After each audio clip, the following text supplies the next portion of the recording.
Hi hello ನಮಸ್ತೆ, welcome back to my target YouTube channel. ನಾನು ನಿಮ್ಮ ಪ್ರೀತಿಯ ಸುರೇಶ್ ಸರ್, ಕುಂದಾನಗರಿ ಬೆಳಗಾವಿಂದ. ಸ್ನೇಹಿತರೆ, ಇವತ್ತು ಭಾಳ ಬ್ಯೂಟಿಫುಲ್ ಆಗಿರ್ತಕ್ಕಂಥ ಒಂದು ಟಾಪಿಕನ್ನು ಚರ್ಚೆ ಮಾಡ್ತಾ ಬಂದಿದ್ದೀನಿ. ಇಲ್ಲಿ ಇವತ್ತು ಈ ಮುಂಬರ್ತಕ್ಕಂಥ CAR DR ಮತ್ತು PSI ಮತ್ತು ಸಿವಿಲ್ PC ಸಂಬಂಧಪಟ್ಟಂತೆ ಅನುಕೂಲ ಆಗುವ ದೃಷ್ಟಿಯಿಂದ ಏನಪ್ಪ ಅಂದ್ರೆ ಭಾಳ ಹುಡುಗರು ನಮ್ಮ ಯೂಟ್ಯೂಬ್ ಚಾನಲ್ದಲ್ಲಿ ಏನಪ್ಪ ಭಾಳ ರಿಕ್ವೆಸ್ಟ್ ಮಾಡಿದ್ರು ಸರ್, ಕೇಂದ್ರ ಮತ್ತು ರಾಜ್ಯ ಸರ್ಕಾರದ ಯೋಜನೆಗಳ ಒಂದು ವಿಡಿಯೋ ಮಾಡಿರಿ ಅಂಥೇಳಿ. ನಾನು ಸಂಪೂರ್ಣವಾಗಿ 2023 ಪರ್ಟಿಕ್ಯುಲರ್ ಆಗಿ 2023ರಲ್ಲಿ ಕೇಂದ್ರ ಮತ್ತು ರಾಜ್ಯ ಸರ್ಕಾರದಲ್ಲಿ ಯಾವ ಯೋಜನೆಗಳನ್ನು ಘೋಷಣೆ ಮಾಡಿದ್ದಾರೆ ಅನ್ನೋದನ್ನು ಇವತ್ತು ತರಗತಿಯಲ್ಲಿ ಏನಪ್ಪ ಅಂದ್ರೆ ಚರ್ಚೆ ಮಾಡ್ತಾ ಹೋಗ್ತೀನಿ. ಮುಂಬರ್ತಕ್ಕಂಥ ನಿಮ್ಮ ಎಲ್ಲ ಎಕ್ಸಾಮ್ಗಳಿಗೆ ಏನಪ್ಪ ಅಂದ್ರೆ ಹೆಲ್ಪ್ ಆಗ್ತದೆ. ಅಲ್ಲಿ ಸ್ವಲ್ಪ ಕರೆಕ್ಟಾಗಿ ಯಾರಿಗೆ ನೋಟ್ ಮಾಡ್ಬೇಕಾದ್ರೆ ನೋಟ್ ಮಾಡ್ಕೊಡ್ರಿ, ಇಲ್ಲಾಂತಂದ್ರೆ ಪಾಸ್ ಮಾಡಿ ಏನಪ್ಪ ಅಂದ್ರೆ ನೀವು 1-2 ಸಲ ಏನಪ್ಪ ಅಂದ್ರೆ ವಿಡಿಯೋ ನೋಡ್ರಿ ಅಂತ ಹೇಳ್ತಾ ಇವತ್ತಿನ ಒಂದು ತರಗತಿನ ಆರಂಭ ಮಾಡೋಣ್ರಿ. ನೋಡ್ರಿ, ಇಲ್ಲಿ ಫಸ್ಟ್ ಕ್ವಶನ್ಸ್ ಅಂತಂದ್ರೆ PM ವಿಶ್ವಕರ್ಮ ಕೌಶಲ್ಯ ಸಮ್ಮಾನ್ ಯೋಜನೆಯ ಉದ್ದೇಶವೇನು ಅಂತ ಕೇಳಿದಾನ. PM ವಿಶ್ವಕರ್ಮ ಕೌಶಲ್ಯ ಒಂದು ಯೋಜನೆಯ ಜಾರಿಗೆ ಕೇಂದ್ರ ಸರ್ಕಾರದ ಯೋಜನೆ ಇದು. ಈ ಕೇಂದ್ರ ಸರ್ಕಾರದ ಯೋಜನೆ ಒಳಗೆ ಇದರ ಒಂದು ಉದ್ದೇಶ ಏನಂತ ಕೇಳಿದಾನ. ಇಲ್ಲಿ ನೋಡ್ರಿ, ಆಪ್ಷನ್ಸ್: ಕುಶಲಕರ್ಮಿಗಳಿಗೆ ಉದ್ಯೋಗ, ಕಾರ್ಮಿಕರ ಕೌಶಲ್ಯ ಸುಧಾರಣೆ, ಕುಶಲಕರ್ಮಿಗಳಿಗೆ ಆರ್ಥಿಕ ನೆರವು, ಕಾರ್ಮಿಕರ ಮಕ್ಕಳಿಗೆ ಧನಸಹಾಯ ಅಂತೇಳಿ 4 ಆಪ್ಷನ್ಸ್ ಕೊಟ್ಟಾನ. ಹಾಗಾದ್ರೆ PM ವಿಶ್ವಕರ್ಮ ಕೌಶಲ್ಯ ಸನ್ಮಾನ ಯೋಜನೆಯ ಉದ್ದೇಶ ಏನಂತೇಳಿ ಫಸ್ಟ್ ನೋಡ್ರಿ. ಇಲ್ಲಿ ಹಾಗಾದ್ರೆ PM ವಿಕಾಸ್ ಐತಲ್ರಿ, ವಿಕಾಸ್ ಅದರ ಒಂದು ಫುಲ್ ಫಾರ್ಮ್ ಏನಪ್ಪ ಅಂದ್ರೆ ಪ್ರಧಾನ ಮಂತ್ರಿ ವಿರಾಸತ್ ಕಾ ಸಂವರ್ಧನ್ ಅಂತ ಐತಿ. ಇದರ ಒಂದು ಫುಲ್ ಫಾರ್ಮ್ ರೀ ಇದು. ಹಾಗಾದ್ರೆ ಇದಕ್ಕೆ ನಮಗೆ ಕರೆಕ್ಟ್ ಆನ್ಸರ್ ಯಾವಪ್ಪ ಅಂದ್ರೆ ಕುಶಲಕರ್ಮಿಗಳಿಗೆ ಉದ್ಯೋಗವನ್ನು ಒದಗಿಸುವುದು ಏನ್ರಿ, ಮತ್ತು ಕುಶಲಕರ್ಮಿಗಳಿಗೆ ಕೌಶಲ್ಯ ಸುಧಾರಣೆ, ಕಾರ್ಮಿಕರಿಗೆ ಕೌಶಲ್ಯ ಸುಧಾರಣೆ, ಕುಶಲಕರ್ಮಿಗಳಿಗೆ ಆರ್ಥಿಕ ನೆರವು, ಕಾರ್ಮಿಕ ಮಕ್ಕಳಿಗೆ ಧನಸಹಾಯ ಅಂತೇಳಿ. ಹೀಗಾದ್ರೆ ಇದಕ್ಕೆ ಕರೆಕ್ಟ್ ಆನ್ಸರ್ ಯಾವ್ದು ಸರಿ ಐತಪ್ಪ ಅಂದ್ರೆ ಕುಶಲಕರ್ಮಿಗಳಿಗೆ ಆರ್ಥಿಕ ನೆರವನ್ನು ಒದಗಿಸುವ ಒಂದು ಯೋಜನೆ ಯಾವಪ್ಪ ಅಂದ್ರೆ PM ವಿಶ್ವಕರ್ಮ ಕೌಶಲ್ಯ ಸಮ್ಮಾನ ಯೋಜನೆ ಅಂತ ನೋಡ್ತೀವಿ. ಅಂದ್ರೆ ಕುಶಲಕರ್ಮಿಗಳಿಗೆ ಈಗ ಗುಡಿ ಕೈಗಾರಿಕೆ ಅಂತ ಬರ್ತಾರೆ, ಗುಡಿ ಕೈಗಾರಿಕೆಯನ್ನು ಕೈಗೊಳ್ಳಲಿಕ್ಕೆ ಅಥವಾ ಸ್ವಂತ ಉದ್ಯೋಗವನ್ನು ಮಾಡಲಿಕ್ಕೆ ಕುಶಲಕರ್ಮಿಗಳಿಗೆ ಏನು ಮಾಡಿದಪ್ಪ ಅಂದ್ರೆ ಕೇಂದ್ರ ಸರ್ಕಾರ ಸ್ವ ಉದ್ಯೋಗವನ್ನು ಕೈಗೊಳ್ಳುವ ಉದ್ದೇಶದಿಂದಾಗಿ PM ವಿಶ್ವಕರ್ಮ ಕೌಶಲ್ಯ ಸಮ್ಮಾನ ಯೋಜನೆ ಏನಂತಂದ್ರೆ ಜಾರಿಗೆ ತೊಗೊಂಬೈತಿ. ಸೊ ಇದಕ್ಕೆ ಸರಿಯಾದ ಆನ್ಸರ್ ಯಾವಪ್ಪ ಅಂದ್ರೆ ಕುಶಲಕರ್ಮಿಗಳಿಗೆ ಆರ್ಥಿಕ ನೆರವನ್ನು ನೀಡುವುದರ ಮುಖಾಂತರ ಏನಪ್ಪ ಅಂದ್ರೆ ಅವರ ಉದ್ಯೋಗವನ್ನು ಅವರ ಕೌಶಲ್ಯನ ಅಭಿವೃದ್ಧಿಪಡಿಸುವ ಉದ್ದೇಶದಿಂದ ಕೇಂದ್ರ ಸರ್ಕಾರ ಜಾರಿಗೆ ತಂದಿರತಕ್ಕಂಥ ಒಂದು ಯೋಜನೆ ಅಂತೇಳಿ ನಾವಿಲ್ಲಿ ನೋಡ್ತೀವಿ. ನೆಕ್ಸ್ಟ್, ಆತ್ಮನಿರ್ಭರ್ ತೋಟಗಾರಿಕೆ ಕ್ಲೀನ್ ಪ್ಲಾಂಟ್ ಪ್ರೋಗ್ರಾಮ್ ಯಾವುದಕ್ಕೆ ಸಂಬಂಧಿಸಿದೆ ಅಂತೇಳಿ. ಆತ್ಮನಿರ್ಭರ್ ತೋಟಗಾರಿಕೆ ಕ್ಲೀನ್ ಪ್ಲಾಂಟ್ ಪ್ರೋಗ್ರಾಮ್ ಅಂತ ಐತ್ರಿ. ಇದು ಯಾವುದಕ್ಕೆ ಸಂಬಂಧಿಸಿದೆ ಅಂತೇಳಿ ಕ್ವಶನ್ಸ್ ಕೇಳಿದಾನ. ಇಲ್ಲಿ ಸ್ವಲ್ಪ ಕರೆಕ್ಟ್ ಅಬ್ಸರ್ವೇಷನ್ ಮಾಡ್ರಿ. ಆಪ್ಷನ್ಸ್ 1 ಐತಿ ಅಂತಂದ್ರೆ ರೋಗ ಮುಕ್ತ ನಾಟಿ ಸಾಮಗ್ರಿಗಳು, ರೈತರ ಆತ್ಮಹತ್ಯೆಯನ್ನು ತಡೆಗಟ್ಟುವುದು, ಬೆಳೆಗಳ ಗುಣಮಟ್ಟ ತಿಳಿಯುವುದು, ರೈತರಿಗೆ ಉಚಿತ ರಸಗೊಬ್ಬರ ನೀಡುವ ಒಂದು ಯೋಜನೆ ಅಂತೇಳಿ 4 ಆಪ್ಷನ್ಸ್ ಕೊಟ್ಟಾನ ಸರ. ಈ ಆತ್ಮನಿರ್ಭರ್ ತೋಟಗಾರಿಕೆ ಕ್ಲೀನ್ ಪ್ಲಾಂಟ್ ಪ್ರೋಗ್ರಾಮ್ದ ಒಂದು ಉದ್ದೇಶ ಏನಾಗಿತ್ತಪ್ಪ ಅಂತಂದ್ರೆ ಇಲ್ಲಿ ಇದ್ರೊಳಗೆ ರೋಗ ಮುಕ್ತ ನಾಟಿ ಸಾಮಗ್ರಿಗಳನ್ನ ರೈತರಿಗೆ ಒದಗಿಸುವ ಒಂದು ಯೋಜನೆ ಏನ್ರಿ, ಯಾವ ಯೋಜನೆ ಅಂದ್ರೆ ಇದು ಆತ್ಮನಿರ್ಭರ್ ತೋಟಗಾರಿಕೆ ಕ್ಲೀನ್ ಪ್ಲಾಂಟ್ ಪ್ರೋಗ್ರಾಮ್ ಏನೈತಲ್ರಿ, ಈ ಒಂದು ಯೋಜನೆ ಉದ್ದೇಶ ಏನೈತಪ್ಪ ಅಂತಂದ್ರೆ ರೋಗ ಮುಕ್ತ ನಾಟಿ ಸಾಮಗ್ರಿಗಳನ್ನ ರೈತರಿಗೆ ಅನುಕೂಲವಾಗುವ ದೃಷ್ಟಿಯಿಂದ ಏನು ಮಾಡೋದಪ್ಪ ಅಂದ್ರೆ ಒದಗಿಸುವ ಒಂದು ಯೋಜನೆ ಆಗಿದೆ. ಅದಕ್ಕೆ ಈ ರೋಗ ಮುಕ್ತ ನಾಟಿ ಸಾಮಗ್ರಿಗಳನ್ನ ಒದಗಿಸುವುದರಿಂದ ಏನಪ್ಪ ಅಂದ್ರೆ ರೈತರ ಏನಪ್ಪ ಅಂದ್ರೆ ಅತಿ ಹೆಚ್ಚಿನ ಫಸಲನ್ನು ಪಡೆಯಬಹುದು ಅನ್ನುವ ಉದ್ದೇಶ ಇಟ್ಕೊಂಡು ಏನು ಮಾಡಿದಾರಪ್ಪ ಅಂದ್ರೆ ಕೇಂದ್ರ ಸರ್ಕಾರ ಆತ್ಮನಿರ್ಭರ್ ತೋಟಗಾರಿಕಾ ಕ್ಲೀನ್ ಪ್ಲಾಂಟ್ ಪ್ರೋಗ್ರಾಮ್ ಅನ್ನ ಏನಪ್ಪ ಅಂದ್ರೆ ಜಾರಿಗೆ ತೊಗೊಂಬಂದೈತಿ ಸರ. ಇದಾಗ ಸರಿಯಾದ ಆನ್ಸರ್ ಯಾವಪ್ಪ ಅಂದ್ರೆ ಆಪ್ಷನ್ಸ್ A ಅಂತೇಳಿ ನಾವಿಲ್ಲಿ ನೋಡ್ತೀವಿ. ನೆಕ್ಸ್ಟ್ ನೋಡ್ರಿ, ನೆಕ್ಸ್ಟ್ ಕ್ವಶನ್ಸ್ ರೀ. ಕೆಳಗಿನ ಯಾವ ಔಷಧಿಗಳಲ್ಲಿ ನಾವೀನ್ಯತೆ ಮತ್ತು ಸಂಶೋಧನೆಯನ್ನು ಉತ್ತೇಜಿಸುವ ಯೋಜನೆ ಆಗಿರುತ್ತೆ. ಇಲ್ಲಿ ಕೆಲವೊಂದಷ್ಟು ಆಪ್ಷನ್ಸ್ 4 ಆಪ್ಷನ್ಸ್ ಕೊಟ್ಟಿದ್ದಾನ್ರಿ. ಅದ್ರೊಳಗೆ ಏನಪ್ಪ ಅಂದ್ರೆ ಔಷಧಿಗಳಲ್ಲಿ ನಾವೀನ್ಯತೆ ಮತ್ತು ಏನಪ್ಪ ಅಂದ್ರೆ ಸಂಶೋಧನೆಯನ್ನು ಉತ್ತೇಜನ ಮಾಡಲಿಕ್ಕೆ ಯಾವ ಯೋಜನೆಯನ್ನು ಜಾರಿಗೆ ತಗೊಂಡ್ಬಂದಾರ ಅಂತ ಕೇಳಿದಾನ. ಸ್ವಲ್ಪ ಕರೆಕ್ಟ್ ಅಬ್ಸರ್ವೇಷನ್ ಮಾಡಿರಲಿ. ಅಲ್ಲ, options: pharma innovation programme, green credit programme, farm cultivation programme, farm browsing programme ಅಂತ ಐತ್ರಿ ಸರ. ಇಲ್ಲಿ ಸರಿಯಾದ ಇದಕ್ಕೆ ಆನ್ಸರ್ ಯಾವಪ್ಪ ಅಂದ್ರೆ ಫಾರ್ಮ್ ಇನೋವೇಷನ್ ಪ್ರೋಗ್ರಾಮ್ ಅಂತ ಏನು ಮಾಡ್ತೀವಿ ಅಂದ್ರೆ ನೋಡ್ತೀವಿ. ಈ ಫಾರ್ಮ್ ಇನೋವೇಷನ್ ಪ್ರೋಗ್ರಾಮ್ ಏನೈತಲ್ರಿ, ಇದು ಔಷಧಿಗಳ ತಯಾರಿಕೆಯಲ್ಲಿ ನಾವೀನ್ಯತೆಯನ್ನು ಮತ್ತು ಏನಪ್ಪ ಅಂದ್ರೆ ಅಷ್ಟೇ ಅಲ್ಲದೆ ಏನಪ್ಪ ಅಂದ್ರೆ ಸಂಶೋಧನೆಯನ್ನು ಉತ್ತೇಜಿಸುವ. ಯಾಕಂತಂದ್ರೆ ಇತ್ತೀಚಿನ ದಿನಗಳಲ್ಲಿ ಹಲವಾರು ಮಾರಕ ರೋಗಗಳು ಏನಪ್ಪ ಅಂದ್ರೆ ಬರ್ತಾ ಇದ್ದಾವ. ಅವುಗಳಲ್ಲಿ ಏನಪ್ಪ ಅಂತಂದ್ರೆ ಹೊಸ ಹೊಸ ರೀತಿಯೊಳಗೆ ಏನಪ್ಪ ಅಂದ್ರೆ ಔಷಧಿಗಳನ್ನ ತಯಾರು ಮಾಡುವುದು, ಅದರ ಜೊತೆಗೆ ಏನಪ್ಪ ಅಂತಂದ್ರೆ ಹೊಸ ಹೊಸ ಸಂಶೋಧನೆ ಮಾಡುವ ಉದ್ದೇಶ ಸಂಬಂಧಾಗಿ ಇಲ್ಲಿ ಕೇಂದ್ರ ಸರ್ಕಾರ ಒಂದು ಯೋಜನೆಯನ್ನು ಜಾರಿ ತೊಗೊಂಬತ್ರಿ. ಅದೇ ಯಾವ್ದಪ್ಪ ಅಂದ್ರೆ ಫಾರ್ಮ್ ಇನೋವೇಷನ್ ಪ್ರೋಗ್ರಾಮ್, ನಾವೀನ್ಯತೆ ಮತ್ತು ಸಂಶೋಧನೆ ಉತ್ತೇಜಿಸುವ ಸಂಬಂಧಾಗಿ ಏನಪ್ಪ ಅಂದ್ರೆ ಈ ಒಂದು ಯೋಜನೆಯನ್ನು ತೆಗೆದುಕೊಂಡ್ಬಿಡ್ತೈತ್ರಿ. ಇದಕ್ಕೆ ಸರಿಯಾದ ಒಂದು ಆನ್ಸರ್ ಯಾವಪ್ಪ ಅಂದ್ರೆ ಫಾರ್ಮ್ ಇನೋವೇಷನ್ ಪ್ರೋಗ್ರಾಮ್ ಅಂತೇಳಿ ನಾವಿಲ್ಲಿ ನೋಡ್ತೀವಿ. ನೆಕ್ಸ್ಟ್ ನೋಡ್ರಿ, ನೆಕ್ಸ್ಟ್ ಇನ್ನೊಂದು ಪ್ರಮುಖವಾಗಿರ್ತಕ್ಕಂಥ ಮಹತ್ವಾಕಾಂಕ್ಷೆಯ ಒಂದು ಯೋಜನೆ ಯಾವಪ್ಪ ಅಂದ್ರೆ ಮಹತ್ವಾಕಾಂಕ್ಷೆಯ ಜಿಲ್ಲೆಗಳು ಮತ್ತು ಬ್ಲಾಕ್ಗಳ ಕಾರ್ಯಕ್ರಮ ಅಂತ ಐತ್ರಿ. ಈ ಮಹತ್ವಾಕಾಂಕ್ಷೆಯ ಯೋಜನೆ ಮತ್ತು ಬ್ಲಾಕ್ ಕಾರ್ಯಕ್ರಮ ಅಂತಕ್ಕಂಥ ಒಂದು ಕಾರ್ಯಕ್ರಮ ಐತ್ರಿ. ಈ ಕಾರ್ಯಕ್ರಮದ ಮೇನ್ ಉದ್ದೇಶ ಏನೈತಪ್ಪ ಅಂದ್ರೆ ಇದು ಪೌಷ್ಟಿಕಾಂಶ, ಆರೋಗ್ಯ, ಕೌಶಲ್ಯ ಅಭಿವೃದ್ಧಿಯ ಶಿಕ್ಷಣ, ಆರ್ಥಿಕ ಸೇರ್ಪಡೆ ಅಷ್ಟೇ ಅಲ್ಲದೆ ಏನಪ್ಪ ಅಂದ್ರೆ ಜಲ ಸಂಪನ್ನ ಮತ್ತು ಮೂಲಭೂತ ಸೌಕರ್ಯಗಳಂತ ಅನೇಕ ಕ್ಷೇತ್ರಗಳಿಗೆ ಅಗತ್ಯವಾದ ಸರ್ಕಾರಿ ಸೇವೆಗಳನ್ನು ನೀಡುವುದು ಏನಪ್ಪ ಅಂತಂದ್ರೆ ಮಹತ್ವಾಕಾಂಕ್ಷೆಯ ಜಿಲ್ಲೆಗಳು ಮತ್ತು ಬ್ಲಾಕ್ಗಳ ಕಾರ್ಯಕ್ರಮ ಅಂತ ನೋಡ್ತೀವಿ. ಇದ್ರಿ ಈ ಒಂದು ಯೋಜನೆ ಕಾರ್ಯಕ್ರಮ ಯಾವಪ್ಪ ಅಂದ್ರೆ ಜಿಲ್ಲೆಗಳು ಮತ್ತು ಬ್ಲಾಕ್ಗಳ ಕಾರ್ಯಕ್ರಮ ಅಂತೇಳಿ ಒಂದು ರಾಜ್ಯ ಸರ್ಕಾರ ಇದನ್ನು ಜಾರಿಗೆ ತೊಗೊಂಬತ್ರಿ. ಆ ರಾಜ್ಯ ಸರ್ಕಾರ ಜಾರಿಗೆ ತಂದಿರತಕ್ಕಂಥ ಜಿಲ್ಲೆಗಳು ಮತ್ತು ಬ್ಲಾಕ್ಗಳ ಕಾರ್ಯಕ್ರಮ ಯಾವಪ್ಪ ಅಂತಂದ್ರೆ ಪೌಷ್ಟಿಕಾಂಶವನ್ನ ಅಭಿವೃದ್ಧಿ ಹೆಚ್ಚಿಸ್ತಕ್ಕಂಥ ಒಂದು ಯೋಜನೆ ಐತ್ರಿ. ಅದ್ರ ಜೊತೆಗೆ ಏನಪ್ಪ ಅಂದ್ರೆ ಆರೋಗ್ಯ ಮತ್ತು ಕೌಶಲ್ಯ ಅಭಿವೃದ್ಧಿ ಶಿಕ್ಷಣ, ಆರ್ಥಿಕ ಸೇರ್ಪಡೆ, ಜಲ ಸಂಪನ್ನ ಮತ್ತು ಮೂಲಭೂತ ಸೌಕರ್ಯಗಳನ್ನ ಒದಗಿಸುವುದರ ಜೊತೆಗೆ ಏನಪ್ಪ ಅಂದ್ರೆ ಅಲ್ಲಿ ಆ ಕ್ಷೇತ್ರಗಳನ್ನ ಅಭಿವೃದ್ಧಿ ಮಾಡಿಸುವ ಒಂದು ಉದ್ದೇಶದಿಂದ ಏನಪ್ಪ ಅಂದ್ರೆ ಈ ಒಂದು ಮಹತ್ವಾಕಾಂಕ್ಷೆ ಯೋಜನೆ ಆಗಿರ್ತಕ್ಕಂಥ ಜಿಲ್ಲೆಗಳು ಮತ್ತು ಬ್ಲಾಕ್ ಕಾರ್ಯಕ್ರಮಗಳಂತೇಳಿ ಒಂದು ಯೋಜನೆ ಜಾರಿಗೆ ತೊಗೊಂಬತ್ತೀವಿ ಸರ್. ಇದಕ್ಕೆಲ್ಲ ಸಂಬಂಧಪಟ್ಟಿರ್ತಕ್ಕಂಥ ಇಲ್ಲಿ ಸಂಪೂರ್ಣವಾಗಿರ್ತಕ್ಕಂಥ ಮಾಹಿತಿ ಐತ್ರಿ. ಇವೆಲ್ಲ ಒಳಗೊಂಡಿರ್ತಕ್ಕಂಥ ಒಂದು ಯೋಜನೆಯ ಕಾರ್ಯಕ್ರಮ ಯಾವಪ್ಪ ಅಂದ್ರೆ ಜಿಲ್ಲೆಗಳು ಮತ್ತು ಬ್ಲಾಕ್ಗಳ ಕಾರ್ಯಕ್ರಮ ಅಂತೇಳಿ ನಾವಿಲ್ಲಿ ನೋಡ್ತೀವಿ. ನೆಕ್ಸ್ಟ್ ನೋಡ್ರಿ, ನೆಕ್ಸ್ಟ್ ಇನ್ನೊಂದು ಪ್ರಮುಖವಾಗಿರ್ತಕ್ಕಂಥ ಒಂದು ಯೋಜನೆ ಯಾವಪ್ಪ ಅಂದ್ರೆ ಪ್ರಧಾನಮಂತ್ರಿ PVTC ಅಭಿವೃದ್ಧಿ ಮಿಷನ್ ಅಂತ ಐತ್ರಿ. ಪ್ರಧಾನಮಂತ್ರಿ PVTG ಅಭಿವೃದ್ಧಿ ಮಿಷನ್ ಏನೈತಲ್ರಿ, ಇದು ವಿಶೇಷವಾಗಿ ಯಾರಿಗಾಗಿ ಇದನ್ನು ಜಾರಿಗೆ ತೊಗೊಂಬಂದಾರಪ್ಪ ಅಂತಂದ್ರೆ ಇಲ್ಲಿ ವಿಶೇಷವಾಗಿ ದುರ್ಬಲ ಬುಡಕಟ್ಟು ಗುಂಪುಗಳನ್ನು ಅವ್ರನ್ನ ಏನು ಮಾಡ್ಬೇಕಪ್ಪ ಅಂದ್ರೆ ಸಾಮಾಜಿಕವಾಗಿ ಮತ್ತು ಆರ್ಥಿಕವಾಗಿ ಅವರ ಪರಿಸ್ಥಿತಿಗಳನ್ನ ಸುಧಾರಣೆ ಮಾಡುವ ಒಂದು ಯೋಜನೆ ಯಾವಪ್ಪ ಅಂತಂದ್ರೆ ಪ್ರಧಾನಮಂತ್ರಿ PVTG ಅಭಿವೃದ್ಧಿ ಒಂದು ಮಿಷನ್ ಅಥವಾ ಕಾರ್ಯಕ್ರಮ ಅಂತ ನೋಡ್ತೀವಿ. ಹಾಗಾದ್ರೆ ಇಲ್ಲಿ PVTG ಅಂತಂದ್ರೆ ಏನು? ಪರ್ಟಿಕ್ಯುಲರ್ಲಿ ವೆಲನರೇಬಲ್ ಟ್ರೈಬಲ್ ಗ್ರೂಪ್ಸ್ ಅಂತೇಳಿ ಈ PVTG ಅಂತಕ್ಕಂಥದ್ದು ಏನಪ್ಪ ಅಂದ್ರೆ ದುರ್ಬಲಗೊಂಡಿರ್ತಕ್ಕಂಥ ಬುಡಕಟ್ಟು ಗುಂಪುಗಳನ್ನು ಅವ್ರನ್ನ ಏನು ಮಾಡಪ್ಪ ಅಂದ್ರೆ ಸಾಮಾಜಿಕವಾಗಿ ಮತ್ತು ಆರ್ಥಿಕವಾಗಿ ಅವರ ಪರಿಸ್ಥಿತಿಗಳನ್ನ ಸುಧಾರಿಸುವ ಉದ್ದೇಶದಿಂದಾಗಿ ಏನಪ್ಪ ಅಂದ್ರೆ ಇಲ್ಲಿ PVTG ಅಂತಕ್ಕಂಥ ಒಂದು ಅಭಿವೃದ್ಧಿ ಮಿಷನ್ ಅಥವಾ ಒಂದು ಕಾರ್ಯಕ್ರಮವನ್ನು ಜಾರಿ ತೊಗೊಂಬತ್ರಿ. ಅದು ಪರ್ಟಿಕ್ಯುಲರ್ಲಿ ವೆಲನರೇಬಲ್ ಟ್ರೈಬ್ ಗ್ರೂಪ್ಸ್ ಅಂತೇಳಿ PVTG ಅಂತಕ್ಕಂಥ ಅದರ ಒಂದು ಫುಲ್ ಫಾರ್ಮ್ ಅಂತೇಳಿ ನಾವಿಲ್ಲಿ ನೋಡ್ತೀವಿ. ಇಷ್ಟು ನಿಮ್ಗೆ ಗೊತ್ತಿರ್ಬೇಕ್ರಿ. ಡೈರೆಕ್ಟ್ ಆಗಿ ಇದೇ ಕ್ವಶನ್ಸ್ ಕೇಳ್ತಾನ್ರಿ. ಪ್ರಧಾನಮಂತ್ರಿ PVTG ಈ ಕೆಳಗಿನ ಯಾವುದಕ್ಕೆ ಸಂಬಂಧಿಸಿದೆ? ಇದು ಯಾವುದಕ್ಕೆ ದುರ್ಬಲಗೊಂಡಿರ್ತಕ್ಕಂಥ ಬುಡಕಟ್ಟು ಗುಂಪುಗಳನ್ನ ಆರ್ಥಿಕವಾಗಿ ಮತ್ತು ಸಾಮಾಜಿಕವಾಗಿ ಅವರ ಪರಿಸ್ಥಿತಿಯನ್ನು ಅಭಿವೃದ್ಧಿಪಡಿಸುವ ಸಂಬಂಧ ಏನಪ್ಪ ಅಂದ್ರೆ ಈ PVTG ಕಾರ್ಯಕ್ರಮವನ್ನು ಒಂದು ಯೋಜನೆಯನ್ನು ಜಾರಿಗೆ ತೆಗೆದುಕೊಂಡು ಬಂದಾರೆ. ಇದು ಯಾವ ಒಂದು ಕೇಂದ್ರ ಸರ್ಕಾರದ ರಾಜ್ಯ ಸರ್ಕಾರದ ಯೋಜನೆ ಅಂದ್ರೆ ಇದು ಕೇಂದ್ರ ಸರ್ಕಾರದ ಯೋಜನೆ ಅಂತೇಳಿ ನಾವಿಲ್ಲಿ ನೋಡ್ತೀವಿ. ನೆಕ್ಸ್ಟ್ ಕ್ವಶನ್ಸ್ ನೋಡ್ರಿ, ಗ್ರೀನ್ ಕ್ರೆಡಿಟ್ ಪ್ರೋಗ್ರಾಮ್ ಅಂತೇಳಿ ಅಂತಕ್ಕಂಥ ಒಂದು ಯೋಜನೆ ಇದು. ಆ ಗ್ರೀನ್ ಕ್ರೆಡಿಟ್ ಪ್ರೋಗ್ರಾಮ್ದ ಒಂದು ಮೇನ್ ಉದ್ದೇಶ ಏನೈತಪ್ಪ ಅಂದ್ರೆ ಸ್ಥಳೀಯ ಕಂಪನಿಗಳು ಮತ್ತು ವ್ಯಕ್ತಿಗಳನ್ನು ಪರಿಸರ ಸಂರಕ್ಷಣೆ ಮಾಡಲು ಕ್ರಮಗಳನ್ನು ಉತ್ತೇಜಿಸುವುದು. ಇಲ್ಲಿ ಏನಂತಂದ್ರೆ ಸ್ಥಳೀಯವಾಗಿ ಇರ್ತಕ್ಕಂಥ ಸಂಸ್ಥೆಗಳನ್ನ, ಕಂಪನಿಗಳನ್ನ ಮತ್ತು ವ್ಯಕ್ತಿಗಳನ್ನ ಬಳಕೆ ಮಾಡಿಕೊಂಡು ಏನು ಮಾಡುತ್ತಪ್ಪ ಅಂದ್ರೆ ಅಲ್ಲಿ ಪರಿಸರವನ್ನ ಸಂರಕ್ಷಣೆ ಮಾಡಲು ಹಮ್ಮಿಕೊಂಡಿರ್ತಕ್ಕಂಥ ಒಂದು ಕ್ರಮ ಯಾವುದಪ್ಪ ಅಂತಂದ್ರೆ ಗ್ರೀನ್ ಕ್ರೆಡಿಟ್ ಪ್ರೋಗ್ರಾಮ್. ಯಾಕಂತಂದ್ರೆ ಈಗ ನಮ್ಮ ಭಾರತದಲ್ಲಿ ಏನಾಗಿತ್ತಪ್ಪ ಅಂದ್ರೆ ಪರಿಸರ ಇತ್ತೀಚಿನ ದಿನಗಳಲ್ಲಿ ಪರಿಸರ ಏನಪ್ಪ ಅಂದ್ರೆ ಕಲುಷಿತಗೊಳ್ತಾ ಇದೆ. ಆ ಪರಿಸರವನ್ನು ಸಂರಕ್ಷಣೆ ಮಾಡಬೇಕು, ಪರಿಸರವನ್ನು ಅಭಿವೃದ್ಧಿ ಮಾಡಬೇಕು, ಸ್ವಚ್ಛವಾದ ಪರಿಸರವನ್ನು ನಿರ್ಮಾಣ ಮಾಡಬೇಕು ಅಂತಕ್ಕಂಥ ಉದ್ದೇಶವನ್ನು ಇಟ್ಕೊಂಡು ಏನು ಮಾಡ್ತಂದ್ರೆ ಸ್ಥಳೀಯ ಸಂಸ್ಥೆಗಳನ್ನು ಅವರನ್ನು ವಿಶ್ವಾಸಕ್ಕೆ ತೆಗೆದುಕೊಳ್ಳೋದು.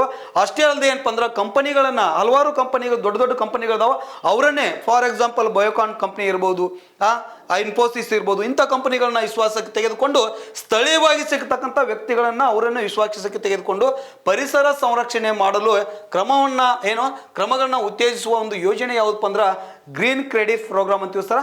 ಈ ಗ್ರೀನ್ ಕ್ರೆಡಿಟ್ ಪ್ರೋಗ್ರಾಮ್ ಇದಕ್ಕೆ ಸಂಬಂಧಿಸಿರ್ತಕ್ಕಂಥದ್ದು ನಾವಿಲ್ಲಿ ನೋಡ್ತೀವಿ. ನೆಕ್ಸ್ಟ್ ನೋಡ್ರಿ, PM ಪ್ರಣಮ್ ಯೋಜನೆ. ಇದು ಕೇಂದ್ರ ಸರ್ಕಾರದ ಯೋಜನೆ ರೀ ಸರ್, ಪಿ ಎಂ ಪ್ರಣಮ್ ಯೋಜನೆ ಅಂತ ಐತಿ. ಹಾಗಾದ್ರೆ ಈ ಪಿ ಎಂ ಪ್ರಣಮ್ ಯೋಜನೆ ಯಾವುದಕ್ಕೆ ಸಂಬಂಧಿಸಿದೆ ಅಂತಂದ್ರೆ ಸ್ವಲ್ಪ ಇಲ್ಲಿ ಕರೆಕ್ಟ್ ಅಬ್ಸರ್ವೇಷನ್ ಮಾಡ್ರಿ. ಮಾತೃಭೂಮಿಯ ಹೊಸ ಸ್ಥಾಪನೆ, ಜಾಗೃತಿ, ಪೋಷಣೆ ಮತ್ತು ಸುಧಾರಣೆಗಾಗಿ ಪಿ ಎಂ ಕಾರ್ಯಕ್ರಮ ಹಾಗೂ ರಾಸಾಯನಿಕ ಗೊಬ್ಬರಗಳು ಮತ್ತು ಪರ್ಯಾಯ ರಸಗೊಬ್ಬರಗಳ ಸಮತೋಲಿತ ಬಳಕೆಯನ್ನು ಉತ್ತೇಜಿಸುವ ಒಂದು ಯೋಜನೆ ಆಗೈತ್ರಿ. ಕರೆಕ್ಟಾಗಿ ಇಲ್ಲಿ ನೋಡ್ರಿ, ಭೂಮಿಯೊಳಗೆ ಏನಪ್ಪ ಅಂದ್ರೆ ಇತ್ತೀಚಿನ ದಿನಗಳಲ್ಲಿ ಅತಿ ಹೆಚ್ಚಾಗಿ ಏನಪ್ಪ ಅಂತಂದ್ರೆ ಬಳಕೆ, ಭೂಮಿಯನ್ನು ನಿರಂತರವಾಗಿ ಉಳುಮೆ ಮಾಡುವುದರಿಂದ ಏನಪ್ಪ ಅಂದ್ರೆ ಅದರ ಫಲವತ್ತತೆ ನಾಶವಾಗಿ ಹೋಗ್ತಾ ಇದೆ. ಆ ಫಲವತ್ತತೆಯನ್ನು ಹೆಚ್ಚಿಸುವ ಒಂದು ಉದ್ದೇಶದಿಂದಾಗಿ ಏನಪ್ಪ ಅಂದ್ರೆ ರೈತರಿಗೆ ಏನು ಮಾಡೋದಪ್ಪ ಅಂತಂದ್ರೆ ಇಲ್ಲಿ ಈ ಒಂದು ಕಾರ್ಯಕ್ರಮದ ಅಡಿಯಲ್ಲಿ ಏನು ಮಾಡೋದಪ್ಪ ಅಂತಂದ್ರೆ ಆ ಭೂಮಿಯ ಮಾತೃಭೂಮಿಯನ್ನು ಸಂರಕ್ಷಣೆ ಮಾಡಬೇಕು ಅಥವಾ ಅದನ್ನು ಪೋಷಣೆ ಮಾಡತಕ್ಕಂಥ ಉದ್ದೇಶ ಇಟ್ಕೊಂಡು ಒಂದು ಜಾಗೃತಿ ಮೂಡಿಸಲು ಏನು ಮಾಡಿದಾರಪ್ಪ ಅಂತಂದ್ರೆ ಈ ಒಂದು ಕಾರ್ಯಕ್ರಮವನ್ನು ಜಾರಿ ತೊಗೊಂಡಾರ. ರಾಸಾಯನಿಕ ಗೊಬ್ಬರಗಳು ಮತ್ತು ಪರ್ಯಾಯ ರಸಗೊಬ್ಬರಗಳನ್ನ ಸಮತೋಲಿತವಾಗಿ ಬಳಕೆ ಮಾಡಲು ಅವ್ರು ಏನು ಮಾಡೋದಪ್ಪ ಅಂದ್ರೆ ಉತ್ತೇಜನ ಮಾಡಿ ಏನಪ್ಪ ಅಂದ್ರೆ ಮಾತೃಭೂಮಿಯನ್ನು ಏನು ಮಾಡೋದು ಅಂದ್ರೆ ಅಲ್ಲಿ ಪೋಷಣೆ ಮಾಡುವ ಉದ್ದೇಶದಿಂದಾಗಿ ಏನಪ್ಪ ಅಂದ್ರೆ ಪಿ ಎಂ ಪ್ರಣಮ್ ಯೋಜನೆ ಏನಪ್ಪ ಜಾರಿಗೆ ತೆಗೆದುಕೊಂಡು ಬಂದಾರ. ಸರ್ ಕರೆಕ್ಟಾಗಿ ಇಲ್ಲಿ ಅಬ್ಸರ್ವೇಷನ್ ಮಾಡ್ರಿ. ಮಾತೃಭೂಮಿಯ ಹೊಸ ಸ್ಥಾಪನೆಗೆ ಜಾಗೃತಿ ಮತ್ತು ಪೋಷಣೆ ಮಾಡುವ ಉದ್ದೇಶದಿಂದಾಗಿ ಇಲ್ಲಿ ರಾಸಾಯನಿಕ ಗೊಬ್ಬರಗಳು ಮತ್ತು ಪರ್ಯಾಯ ರಸಗೊಬ್ಬರಗಳ ಸಮತೋಲಿತ ಬಳಕೆಯನ್ನು ಉತ್ತೇಜಿಸುವ ಒಂದು ಕಾರ್ಯಕ್ರಮ ಯಾವಪ್ಪ ಅಂದ್ರೆ ಪಿ ಎಂ ಪ್ರಣಮ್ ಯೋಜನೆ ಅಂತ ನೋಡ್ತೀವಿ. ಹಾಗಾದ್ರೆ ಪಿ ಎಂ ಪ್ರಣಮ್ ಯೋಜನೆ ಅಂತಂದ್ರೆ ಏನು? ಇಲ್ಲಿ ನೋಡ್ರಿ, programme for restoration awareness and nourishment and amelioration of mother earth ಅಂತೇಳಿ ಈ ಒಂದು ಪ್ರಣಮ್ ಯೋಜನೆಯ ಫುಲ್ ಫಾರ್ಮ್ ಅಂತೇಳಿ ನೋಡ್ತೀವಿ. ಒಂದೊಂದ್ಸಲ ಇದನ್ನು ಕೇಳ್ತಿರ್ತಾನೆ ರೀ, ಭಾಳ ಅಂದ್ರೆ ಒಮ್ಮೆ ನಮಗೆ ನಾವು ಅಕ್ಸೆಪ್ಟ್ ಮಾಡ್ಕೊಂಡಿರೋದಿಲ್ಲ, ಇದನ್ನೇನು ಕೇಳ್ತಾಳೆ ಅಂತೇಳಿ ಅಂಥ ಕ್ವಶನ್ಸು ಏನಪ್ಪ ಅಂದ್ರೆ ಬರ್ತಕ್ಕಂಥ ಸಾಧ್ಯತೆ ಇರ್ತದೆ. ಸೊ ಈ ಒಂದು ಅದರ ಫುಲ್ ಫಾರ್ಮ್ ಏನಪ್ಪ ಅಂದ್ರೆ ನಿಮಗೆ ಗೊತ್ತಿರಬೇಕು. ಓಕೆ, ಈ ಪಿ ಎಂ ಪ್ರಣಮ್ ಯೋಜನೆ ಅದಕ್ಕೆ ಸಂಬಂಧಪಟ್ಟ ಅಂದ್ರೆ ಇಲ್ಲಿ ರಾಸಾಯನಿಕ ಗೊಬ್ಬರಗಳು ಮತ್ತು ಪರ್ಯಾಯ ರಸಗೊಬ್ಬರನ ಅವುಗಳ ಬಳಕೆ ಯಾವ ರೀತಿ ಮಾಡಬೇಕು ಅನ್ನೋ ಉತ್ತೇಜನ ಒಂದು ಕಾರ್ಯಕ್ರಮ ಯಾವತ್ತಪ್ಪ ಅಂದ್ರೆ ಪಿ ಎಂ ಪ್ರಣಮ್ ಯೋಜನೆ. ನೆಕ್ಸ್ಟ್ ನೋಡ್ರಿ, ಮಹಿಳಾ ಸಮ್ಮಾನ್ ಬಚತ್ ಪತ್ರ ಯೋಜನೆ. ಮಹಿಳಾ ಸಮ್ಮಾನ್ ಬಚತ್ ಪತ್ರ ಯೋಜನೆ ಅಂತ ಐತ್ರಿ. ಈ ಒಂದು ಯೋಜನೆ ಯಾವುದಕ್ಕೆ ಬಚತ್ ಪತ್ರ ಯೋಜನೆ ಯಾವುದಕ್ಕೆ ಸಂಬಂಧಪಟ್ಟಪ್ಪ ಅಂದ್ರೆ ಮಹಿಳೆಯರಿಗೆ ಸಣ್ಣ ಉಳಿತಾಯ ಯೋಜನೆ ಆಗಿದೆ. ಇದು ಎಂಥ ಒಂದು ಯೋಜನೆ ಅಪ್ಪ ಅಂದ್ರೆ ಮಹಿಳೆಯರಿಗೆ ಏನಪ್ಪ ಅಂದ್ರೆ ಸಣ್ಣ ಒಂದು ಉಳಿತಾಯ ಯೋಜನೆ ಇರುತ್ತೆ. 2 ವರ್ಷಗಳ ಅವಧಿಗೆ ಏನಪ್ಪ ಅಂದ್ರೆ ಪ್ರತಿಶತ 7.5 ಬಡ್ಡಿ ದರದಲ್ಲಿ ಏನು ಮಾಡೋದಪ್ಪ ಅಂತಂದ್ರೆ ಅವರಿಗೆ ಉಳಿತಾಯ ಪ್ರಮಾಣ ಪತ್ರವನ್ನು ಒಂದು ಕೊಡ್ತಕ್ಕಂಥ ಯೋಜನೆ ಇದು. ಅಷ್ಟೇ ಅಲ್ಲದೆ ಏನಪ್ಪ ಅಂದ್ರೆ ಆಜಾದಿ ಕಾ ಅಮೃತ್ ಮಹೋತ್ಸವದ ನೆನಪಿಗಾಗಿ ಈ ಒಂದು ಉಪಕ್ರಮವನ್ನು ಏನಪ್ಪ ಅಂದ್ರೆ ಪ್ರಾರಂಭ ಮಾಡಿದಾರ. ಇದನ್ನು ಹಿಂಗೂ ಕೇಳ್ಬೋದ್ರಿ, ಮಹಿಳಾ ಸಮ್ಮಾನ್ ಬಚತ್ ಪತ್ರ ಯೋಜನೆಯನ್ನು ಯಾವ ಒಂದು ಸವಿ ನೆನಪಿಗಾಗಿ ಪ್ರಾರಂಭಿಸಲಾಗಿದೆ ಅಂತೇಳಿ ಕೇಳಿದ್ರಪ್ಪ ಅಂತಂದ್ರೆ ಇದು ಭಾಳ ಇಂಪಾರ್ಟೆಂಟ್ ರೀ. ಇದನ್ನು ಕರೆಕ್ಟಾಗಿ ನೆನಪಿಟ್ಕೊಳ್ಬೇಕು. ಆಜಾದಿ ಕಾ ಅಮೃತ್ ಮಹೋತ್ಸವದ ಸವಿ ನೆನಪಿಗಾಗಿ ಏನು ಮಾಡಿದಾರಪ್ಪ ಅಂದ್ರೆ ಮಹಿಳಾ ಸಮ್ಮಾನ್ ಬಚತ್ ಪತ್ರ ಯೋಜನೆ ಏನಪ್ಪ ಅಂದ್ರೆ ಜಾರಿ ತೊಗೊಂಬಂದ್ರ. ಇದರ ಉದ್ದೇಶ ಏನಪ್ಪ ಅಂದ್ರೆ ಮಹಿಳೆಯರಿಗೆ ಏನಪ್ಪ ಅಂದ್ರೆ ಸಣ್ಣ ಉಳಿತಾಯ ಯೋಜನೆ ಮಾಡಲಿಕ್ಕೆ ಒಂದು ಯೋಜನೆ ಆಗಿದ್ದು 2 ವರ್ಷಗಳ ಅವಧಿಗೆ ಏನಪ್ಪ ಅಂದ್ರೆ 7.2% ಏನಪ್ಪ ಅಂದ್ರೆ ಅವ್ರಿಗೆ ಬಡ್ಡಿ ದರದಲ್ಲಿ ಏನು ಮಾಡೋದಪ್ಪ ಅಂದ್ರೆ ಉಳಿತಾಯ ಪ್ರಮಾಣ ಪತ್ರ ನೀಡತಕ್ಕಂಥ ಒಂದು ಯೋಜನೆ ಯಾವಪ್ಪ ಅಂದ್ರೆ ಮಹಿಳಾ ಸಮ್ಮಾನ್ ಬಚತ್ ಪತ್ರ ಯೋಜನೆ ಅಂತ ನೋಡ್ತೀವಿ. ಸ್ವಲ್ಪ ಕರೆಕ್ಟಾಗಿ ಏನಪ್ಪ ಅಂದ್ರೆ ನೀವು ಇದನ್ನು ಅಬ್ಸರ್ವೇಷನ್ ಮಾಡಬೇಕು. ಉದ್ದೇಶ ಇದು ಯಾವುದರ ಒಂದು ಸವಿ ನೆನಪಿನಾಗಿ ಇದನ್ನು ಜಾರಿಗೆ ತೊಗೊಂಬಂದಾರಪ್ಪ ಅಂದ್ರೆ ಆಜಾದಿ ಕಾ ಅಮೃತ್ ಮಹೋತ್ಸವದ ಸವಿ ನೆನಪಿಗಾಗಿ ಇದನ್ನು ಜಾರಿಗೆ ತಂದಿರತಕ್ಕಂಥ ಯೋಜನೆ. ನೆಕ್ಸ್ಟ್ 9ನೇ ಕ್ವಶನ್ಸ್ ನೋಡ್ರಿ. ಇಲ್ಲಿ ಅಮೃತ್ ಧರೋಹರ್ ಯೋಜನೆ ನೋಡ್ರಿ. ಇಲ್ಲಿ ಅಮೃತ್ ಧರೋಹರ್ ಯೋಜನೆ ಅಂತ ಐತ್ರಿ. ಇದನ್ನು ಕೇಂದ್ರ ಸರ್ಕಾರ ಜಾರಿಗೆ ತಂದಿರತಕ್ಕಂಥ ಒಂದು ಯೋಜನೆ. ಇದು ಅಮೃತ್ ಧರೋಹರ್ ಯೋಜನೆಯು ಯಾವುದಕ್ಕೆ ಸಂಬಂಧಪಟ್ಟಿದೆ ಅಂತ ಕೇಳಿದಾನಷ್ಟೇ. ಅಮೃತ್ ಧರೋಹರ್ ಏನಪ್ಪ ಅಂದ್ರೆ ಜೌಗು ಪ್ರದೇಶಗಳು ಅಥವಾ ರಾಮ್ಸಾರ್ ತಾಣಗಳಂತ ಕರಿತೀವಿ ಸರ್. ಜೌಗು ಪ್ರದೇಶಗಳು ಅಂತಂದ್ರು ಒಂದೇ, ರಾಮ್ಸಾರ್ ಅಂತ ಹೇಳಿ ಬರ್ತದೆ. ರಾಮ್ಸಾರ್ ತಾಣಗಳಂತ ನೋಡ್ತೀವಿ ರೀ ಸರ್. ರಾಮ್ಸಾರ್ ಸ್ವಲ್ಪ ರೀ,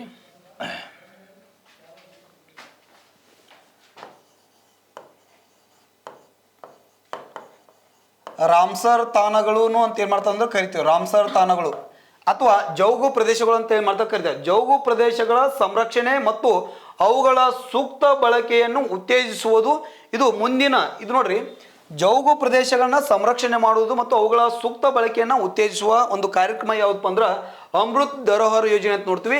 ಇದು ಮುಂದಿನ ಎಷ್ಟು ವರ್ಷಗಳು, ಈ ಯೋಜನೆ ಮುಂದಿನ ಎಷ್ಟು ವರ್ಷಗಳ ಕಾಲ ಜಾರಿಯಲ್ಲಿ ಇರ್ತೈತಪ್ಪ ಅಂದ್ರೆ 3 ವರ್ಷಗಳ ಕಾಲ ಏನಪ್ಪ ಅಂದ್ರೆ ಜಾರಿಯಲ್ಲಿ ಇರ್ತಕ್ಕಂಥ ಒಂದು ಯೋಜನೆ ಇದು. ಯಾವುದ್ರಿ?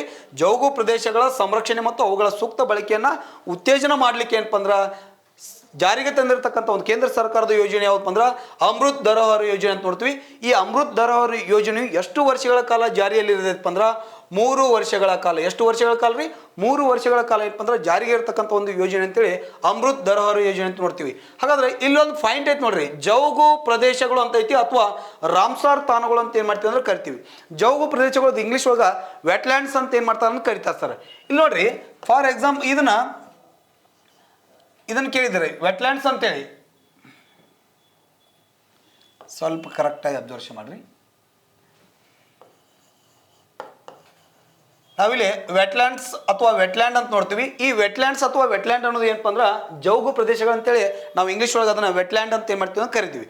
ಸರ, ಈ ಜೌಗು ಪ್ರದೇಶಗಳಂದ ತಕ್ಷಣ ನಮಗೊಂದು ಪ್ರತಿ ವರ್ಷ ನಾವು ಜೌಗು ದಿನ ಅಂತೇಳಿ ಆಚರಣೆ ಮಾಡ್ತೀವಿ. ಹಾಗಾದ್ರೆ ಯಾವ ದಿನದಂದು, ಪ್ರತಿ ವರ್ಷ ಯಾವ ದಿನದಂದು ನಾವು ಜೌಗು ಪ್ರದೇಶ ಅಂತೇಳಿ ಜೌಗು ದಿನ ಅಂತೇಳಿ ಆಚರಣೆ ಮಾಡ್ತೀವಿ ಅಂತಂದ್ರೆ ಸ್ವಲ್ಪ ಇಲ್ಲಿ ಕರೆಕ್ಟಾಗಿ ಅಬ್ಸರ್ವೇಷನ್ ಮಾಡಿರಿ. ಫಸ್ಟ್ ಅದನ್ನು ನೋಡೋಣ್ರಿ.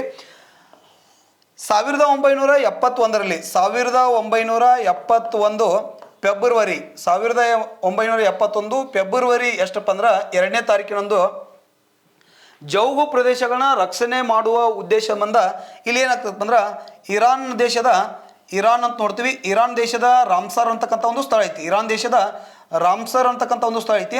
ಆ ಇರಾನ್ ದೇಶದ ರಾಮ್ಸರ್ ಅಂತಕ್ಕಂಥ ಸ್ಥಳದೊಳಗೆ ಏನು ಮಾಡ್ತಾರಪ್ಪ ಅಂದ್ರೆ 1971 ಫೆಬ್ರವರಿ 2ರಂದು ಜೌಗು ಪ್ರದೇಶಗಳನ್ನ ರಕ್ಷಣೆ ಮಾಡುವ ಉದ್ದೇಶದಿಂದ ಏನು ಮಾಡ್ತಾರಪ್ಪ ಅಂದ್ರೆ ಒಂದು ಸಮ್ಮೇಳನವನ್ನು ಏರ್ಪಾಡು ಮಾಡಿರ್ತಾರೆ. ಆ ಏರ್ಪಾಡು ಏನು ಮಾಡಿರ್ತಾರೆ ಎಲ್ಲಿಪ್ಪ ಅಂತಂದ್ರೆ ಇರಾನ್ ದೇಶದ ರಾಮ್ಸರ್. ಸೊ ಅಲ್ಲಿ ಈ ಒಂದು ಸಭೆಯನ್ನು ಏರ್ಪಾಡು ಮಾಡಿರುವುದರಿಂದ ಏನಪ್ಪ ಅಂದ್ರೆ ಈ ಜೌಗು ಪ್ರದೇಶಗಳಿಗೆ ಏನಪ್ಪ ಅಂದ್ರೆ ರಾಮ್ಸಾರ್ ತಾಣಗಳು ಅಂತ ಏನು ಮಾಡ್ತಾರೆ ಕರೀತಾರೆ. ಈ 1971 ಫೆಬ್ರವರಿ 2ಕ್ಕೆ ಏನು ಇದನ್ನ ಈ ಒಂದು ಏನು ಕಾರ್ಯಕ್ರಮ ಈ ಒಂದು ಯೋಜನೆಯನ್ನು ಹಮ್ಮಿಕೊಂಡ್ರಲ್ರಿ, ಅದಕ್ಕೆ ಫೆಬ್ರವರಿ 2ರನ್ನ ಪ್ರತಿ ವರ್ಷ ನಾವು ಏನಂತ ಆಚರಣೆ ಮಾಡ್ತೀವಪ್ಪ ಅಂದ್ರೆ ಜೌಗು ದಿನ ಅಂತೇಳಿ ಆಚರಣೆ ಮಾಡ್ತಾರೆ. ಏನ್ರಿ? ಜೌಗು ದಿನ ಅಂತ ಆಚರಣೆ ಮಾಡ್ತಾರೆ. ಈ ಕ್ವಶನ್ಸನ್ನು ಕೇಳಿದಾನ. ಪ್ರತಿ ವರ್ಷ ಜೌಗು ದಿನ ಅಂತೇಳಿ ಯಾವಾಗ ಆಚರಣೆ ಮಾಡ್ತಾರಪ್ಪ ಅಂದ್ರೆ ಫೆಬ್ರವರಿ 2ರಂದು ಜೌಗು ದಿನ ಅಂತೇಳಿ ಆಚರಣೆ ಮಾಡೋದನ್ನ ನಾವಿಲ್ಲಿ ನೋಡ್ತೀವಿ. ಹಾಗಾದ್ರೆ ಭಾರತದಲ್ಲಿ ಒಟ್ಟು ಎಷ್ಟು ಜೌಗು ತಾಣಗಳದಾವ ಅಥವಾ ರಾಮ್ಸಾರ್ ತಾಣಗಳದಪ್ಪ ಅಂದ್ರೆ ಪ್ರಸ್ತುತ 2024ರ ಈ ಸದ್ಯಕ್ಕೆ ಪ್ರಸ್ತುತ ಇದೇ ಒಂದು ವರದಿ, ಈ ಸದ್ಯಕ್ಕಿನ ದಿವಸದ ಒಂದು ವರದಿ ನೋಡ್ಬೇಕಪ್ಪ ಅಂದ್ರೆ ಭಾರತದಲ್ಲಿ ಟೋಟಲ್ ಪ್ರಸ್ತುತ ಎಷ್ಟು ರಾಮ್ಸಾರ್ ತಾಣಗಳದಪ್ಪ ಅಂದ್ರೆ 75 ರಾಮ್ಸಾರ್ ತಾಣಗಳದಾವ್ರಿ. ಪ್ರಸ್ತುತ ಎಷ್ಟು ರಾಮ್ಸಾರ್ ತಾಣಗಳು? 75 ರಾಮ್ಸಾರ್ ತಾಣಗಳದಾವ. ಹಾಗಾದ್ರೆ ನಮ್ಮ ಕರ್ನಾಟಕದಲ್ಲಿ ಸರ್ ಇದು ಗೊತ್ತಿರ್ಬೇಕ್ರಿ, ಯಾಕಂದ್ರೆ ನಾವು ಕರ್ನಾಟಕದ ಎಕ್ಸಾಮ್ಸ್ ಅಟೆಂಡ್ ಮಾಡ್ತೀನಿ, ಇದನ್ನು ಕೇಳ್ತಾನ. ಕರ್ನಾಟಕದಲ್ಲಿ ಎಷ್ಟು ರಾಮ್ಸಾರ್ ತಾಣಗಳದಾವ? 1 ಐತ್ರಿ. ಕರ್ನಾಟಕದಲ್ಲಿ ಎಷ್ಟು ರಾಮ್ಸಾರ್ ತಾಣ ಅದಾವ್ರಿ? 1 ಐತ್ರಿ. ಅದೇ ಯಾವುದಪ್ಪ ಅಂತಂದ್ರೆ ಯಾವುದು? ರಂಗನತಿಟ್ಟು ಪಕ್ಷಿಧಾಮ. ರಂಗನತಿಟ್ಟು ಅಂತ ನೋಡ್ತೀವಿ. ಆ ರಂಗನತಿಟ್ಟು ಪಕ್ಷಿಧಾಮ ಎಲ್ಲೈತಪ್ಪ ಅಂದ್ರೆ ಮಂಡ್ಯದೊಳಗ್ರಿ. ಎಲ್ರಿ? ಮಂಡ್ಯ ಜಿಲ್ಲೆ ಅಂತ ನೋಡ್ತೀವಿ. ಆ ಮಂಡ್ಯ ಜಿಲ್ಲೆಯಲ್ಲಿ ಕಂಡು ಬರ್ತಕ್ಕಂಥ ರಂಗನತಿಟ್ಟು ಪಕ್ಷಿಧಾಮ ಏನೈತಲ್ರಿ ಕರ್ನಾಟಕದ ಏಕೈಕ ಜೌಗು ತಾಣ ಅಥವಾ ರಾಮ್ಸಾರ್ ತಾಣ ಅಂತ ನೋಡ್ತೀವಿ. ಕರ್ನಾಟಕದಲ್ಲಿ ಎಷ್ಟು ಜೌಗು ತಾಣಗಳದಪ್ಪ ಅಂದ್ರೆ 1 ಜೌಗು ತಾಣ ಐತಿ. ಅದೇ ಯಾವತ್ತಪ್ಪ ಅಂದ್ರೆ ರಂಗನತಿಟ್ಟು ಪಕ್ಷಿಧಾಮ ಅಂತ ಏನು ಮಾಡ್ತೀವಿ. ಯಾವ ಜಿಲ್ಲೆ ಹೋಗುತ್ತೆ ಅಂದ್ರೆ ಮಂಡ್ಯ ಜಿಲ್ಲೆ ಹೋಗಿ. ಭಾರತದಲ್ಲಿ ಎಷ್ಟು ರಾಮ್ಸಾರ್ ತಾಣಗಳದಪ್ಪ ಅಂದ್ರೆ ಪ್ರಸ್ತುತ 75 ರಾಮ್ಸಾರ್ ತಾಣಗಳು ಇರುವುದನ್ನು ಇಲ್ಲಿ ನೋಡ್ತೀವಿ. ಹಾಗಾದ್ರೆ ಭಾರತದಲ್ಲಿ ಮೊಟ್ಟ ಮೊದಲ ಬಾರಿಗೆ ರಾಮ್ಸಾರ್ ತಾಣನ ಆಯ್ಕೆ, ಯಾವ ಒಂದು ಸ್ಥಳವನ್ನು ರಾಮ್ಸಾರ್ ತಾಣ ಅಂತೇಳಿ ಆಯ್ಕೆ ಮಾಡಿದ್ರಪ್ಪ ಅಂತಂದ್ರೆ ಸ್ವಲ್ಪ ಇಲ್ಲಿ ಕರೆಕ್ಟ್ ನೋಡ್ರಿ, ಮ್ಯಾಗ ಬರಿತೇನೆ ರೀ. ಭಾರತದ ಮೊಟ್ಟ ಮೊದಲ ರಾಮ್ಸಾರ್ ತಾಣ ಯಾವಪ್ಪ ಅಂದ್ರೆ ಚಿಲ್ಕಾ ಸರೋವರ ಬರ್ತದ್ರಿ. ಯಾವ ಸರೋವರ ರೀ? ಚಿಲ್ಕಾ. ಈ ಚಿಲ್ಕಾ ಸರೋವರ ಐತಲ್ರಿ, ಈ ಚಿಲ್ಕಾ ಸರೋವರು ಭಾರತದ ಮೊಟ್ಟ ಮೊದಲ ಚಿಲ್ಕಾ ಸರೋವರ ಭಾರತದ ಮೊಟ್ಟ ಮೊದಲ ಏನಪ್ಪ ಅಂದ್ರೆ ಇದು ರಾಮ್ಸಾರ್ ತಾಣ ಅಂತ ನೋಡ್ತೀವಿ. ಹಾಗಾದ್ರೆ ಇದು ಯಾವ ರಾಜ್ಯದಲ್ಲಿ ಇದೆಪ್ಪ ಅಂದ್ರೆ ಒಡಿಶಾ ರಾಜ್ಯದಲ್ಲಿ ಪೂರ್ವ ಕರಾವಳಿಗೆ ಹೊಂದಿಕೊಂಡಂತೆ ಏನಪ್ಪ ಅಂದ್ರೆ ಚಿಲ್ಕಾ ಸರೋವರ ಕಂಡು ಬರ್ತದ. ಭಾರತದ ಅತ್ಯಂತ ದೊಡ್ಡದಾದ ಸರೋವರ ಯಾವಪ್ಪ ಅಂದ್ರೆ ಚಿಲ್ಕಾ ಸರೋವರ ಅಂತ ಏನು ಮಾಡ್ತೀವಿ ಅಂದ್ರೆ ನೋಡ್ತೀವಿ. ಭಾರತದ ಅತ್ಯಂತ ದೊಡ್ಡದಾದ ಸರೋವರ ಚಿಲ್ಕಾ ಸರೋವರ. ಈ ಚಿಲ್ಕಾ ಸರೋವರಕ್ಕೆ ಪ್ರಮುಖವಾಗಿ 5 ನದಿಗಳು ಬಂದು ಸೇರ್ತಾವ್ರಿ.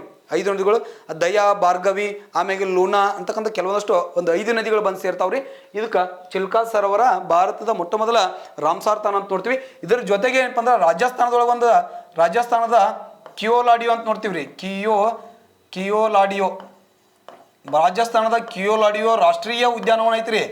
ಆ ರಾಜಸ್ಥಾನದ ಕಿಯೋಲಾಡಿಯೋ ರಾಷ್ಟ್ರೀಯ ಉದ್ಯಾನವನ ಏನೈತಲ್ರಿ, ಆ ರಾಷ್ಟ್ರೀಯ ಉದ್ಯಾನವು ಕಿಯೋಲಾಡಿಯೋ ನೋಡ್ರಿ.